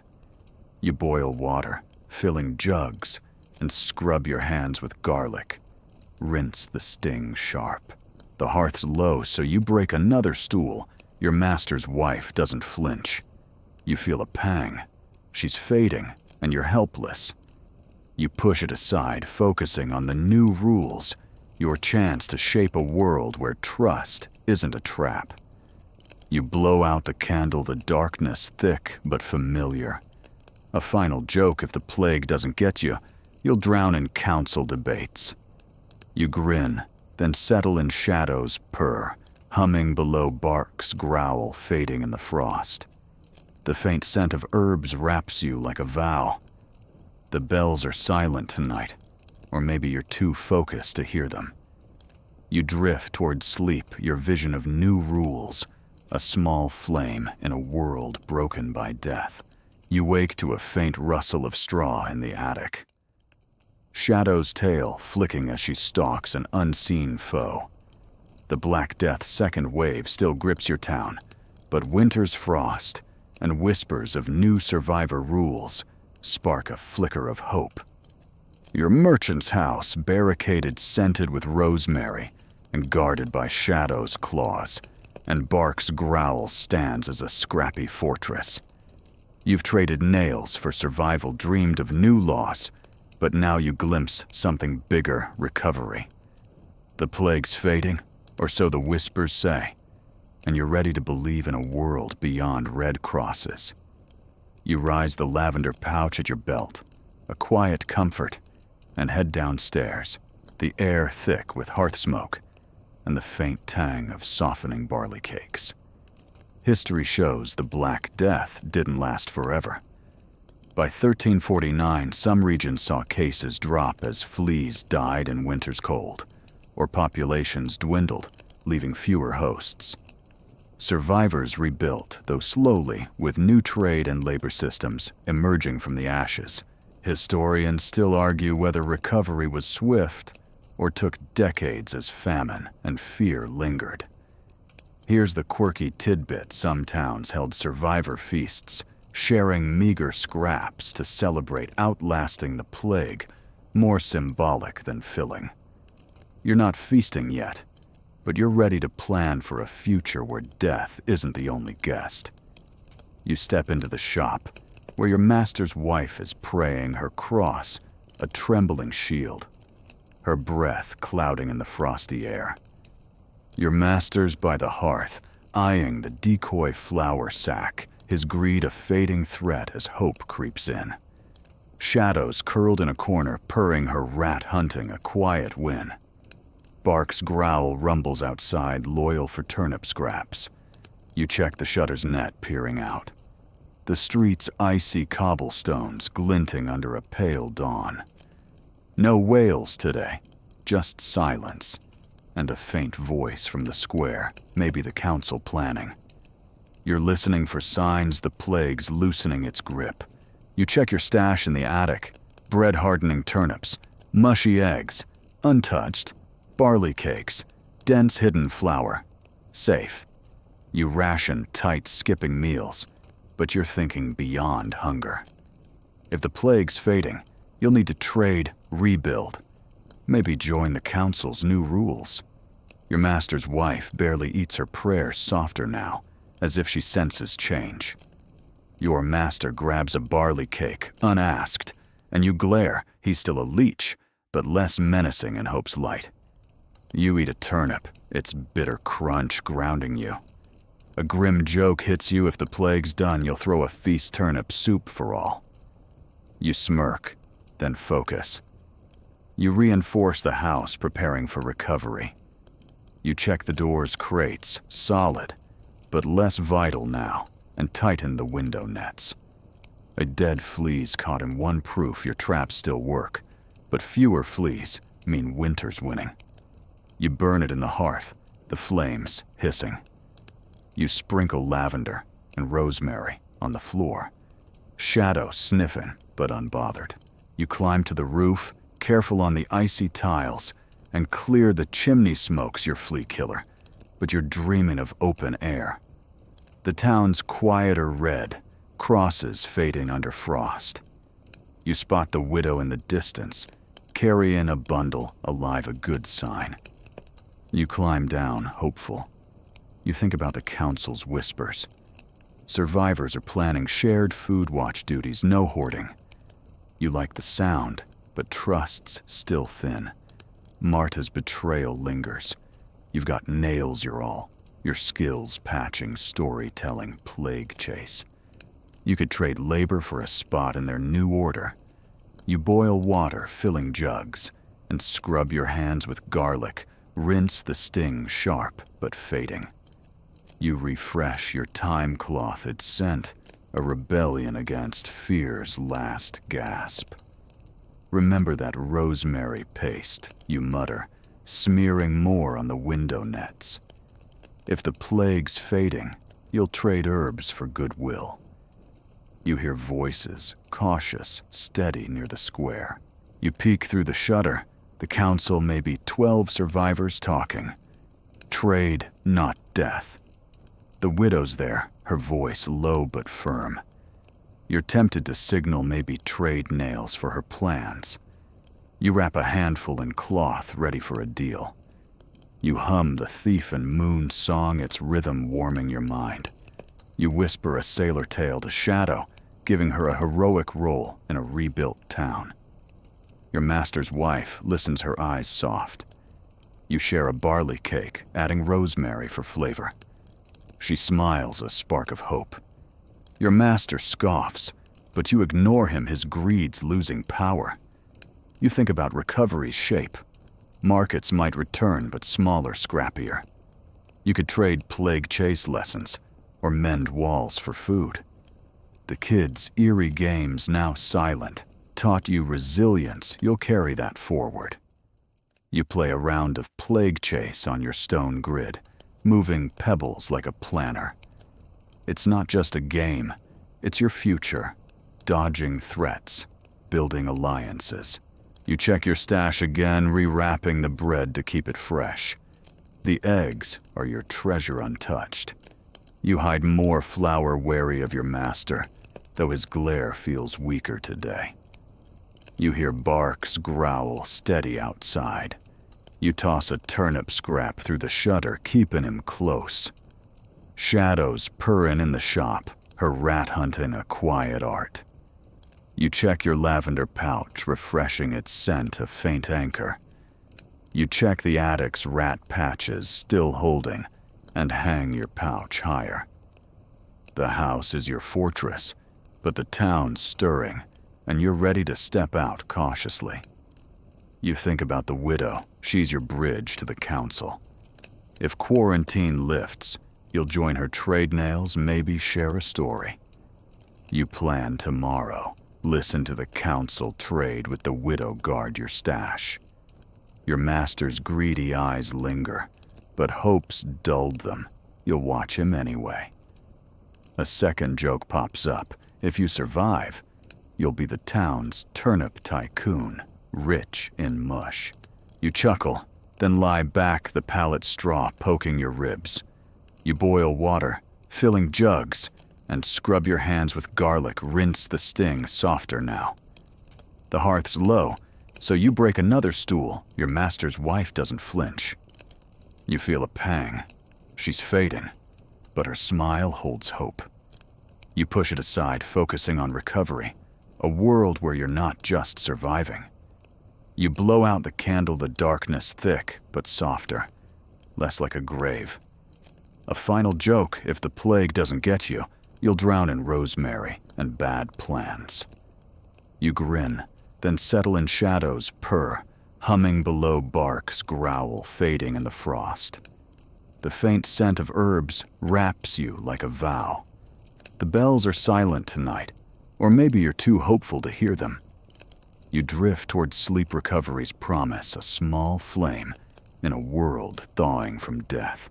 You wake to a soft stillness in the attic, the winter's frost muffling the world outside, as if the Black Death's second wave is finally exhaling its last, bitter breath. Your merchant's house, barricaded, scented with rosemary, and guarded by Shadow's claws and Bark's growls, stands as a weathered beacon, a testament to your scrappy survival. You've traded nails, dreamed of new rules, and glimpsed recovery's faint glow, but now you're reflecting on the legacy of outlasting the plague. What lessons will you carry, and what will you leave behind in this broken, thawing world?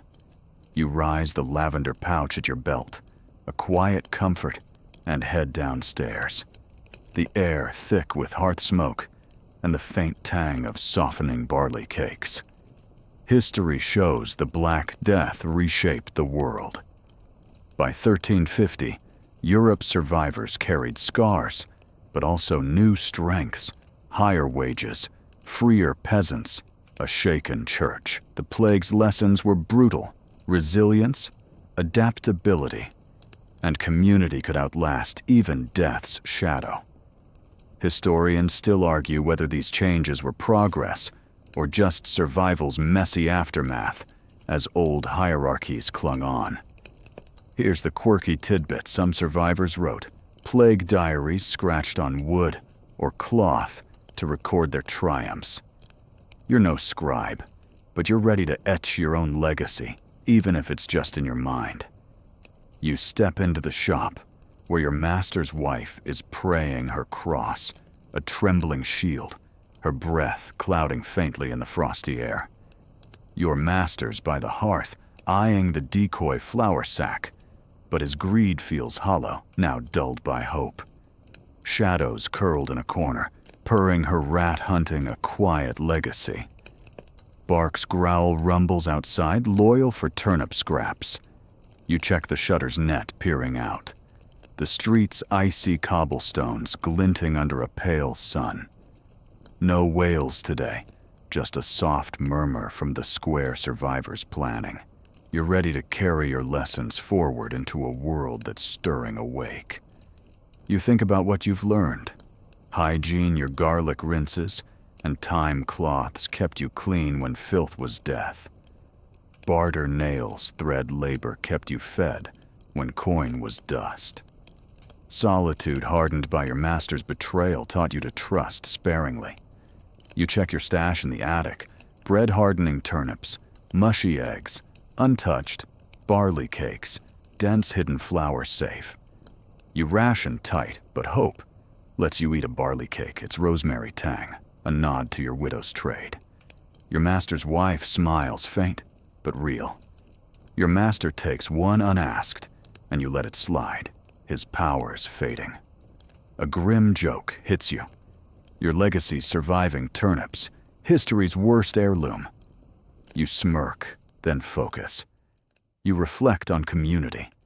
The council's whispers, shared food watch duties, taught you strength in numbers, even if trust was thin.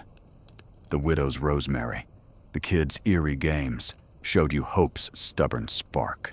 You're no leader, but you're ready to join to trade stories or nails for a place in their rules. You boil water, filling jugs, and scrub your hands with garlic. Rinse the sting softer now. You refresh your time cloth, its scent, a rebellion against fear's last echo. Remember that plague chase game you mutter, tracing its stone grid. It's not just play, it's your blueprint. Dodging threats, building alliances. You check the house, your fortress. The door's crates are solid, the window nets tight. A dead flea's caught in one, a fading threat you burn in the hearth, the flames hissing. You sprinkle lavender and rosemary on the floor, shadow sniffing but unbothered. You climb to the roof, careful on the icy tiles, and clear the chimney smokes your flea killer, but its job's nearly done. The town's quieter red, crosses peeling under frost. You spot the widow in the square, talking with the council. You climb down, vowing to join her soon, to trade your all for a voice. You think about your legacy. You've no diary, but your mind's a record. Shadows purr. Barks growl the widow's rosemary, your stone sketches. You hum the thief and moon song, its rhythm a thread through your survival. You whisper a sailor tale to Shadow, giving her a heroic role in a reborn town. Your master's wife listens, her eyes soft. You share a barley cake, adding rosemary for flavor. She smiles, a spark of life. You play a round of plague chase moving pebbles, like a survivor planning a future. Your master scoffs, but you ignore him. His greed's no match for your hope. You hear Barks growl steady outside. You toss a turnip scrap through the shutter, keeping him close. Shadows purring in the shop, her rat hunting a quiet art. You check your lavender pouch, refreshing its scent a faint anchor. You check the attic's rat patches, still holding, and hang your pouch higher. The house is your legacy, built from scraps and defiance. You think about the widow, your bridge to the council. Tomorrow, you'll seek her trade. Nails maybe share a story. A second joke pops up. If you survive, you'll carve a plaque, Scrappy's plague-proof palace. You chuckle, then lie back, the pallet straw poking your ribs. As the day fades, Your thoughts soften like embers settling into ash. The world outside is quiet, the frost a gentle blanket over the town's scars. You picture the streets, once choked with death carts, now stirring with cautious steps. Survivors like you carrying their own lessons. The bells are silent, their toll replaced by murmurs of rebuilding of hope. You close your eyes. Shadows purr a soft hum. Barks growl, a distant lullaby. The lavender scent lingers, wrapping you in a promise of tomorrow. You've outlasted the plague's darkest days, not by luck, but by grit. Your hands clean your stash, hidden your heart stubborn. You drift toward sleep, the darkness warm, not heavy. The house creaks softly, as if whispering its own survival tale. You see the widow's face, the kids' laughter, your stone grid fragments of a world you helped save. Your legacy isn't gold or glory, it's this moment, this breath, this quiet defiance. The plague's shadow lifts, and you're still here, ready for what's next. Sleep comes gently like frost, settling on a still night, carrying you into dreams of a town reborn.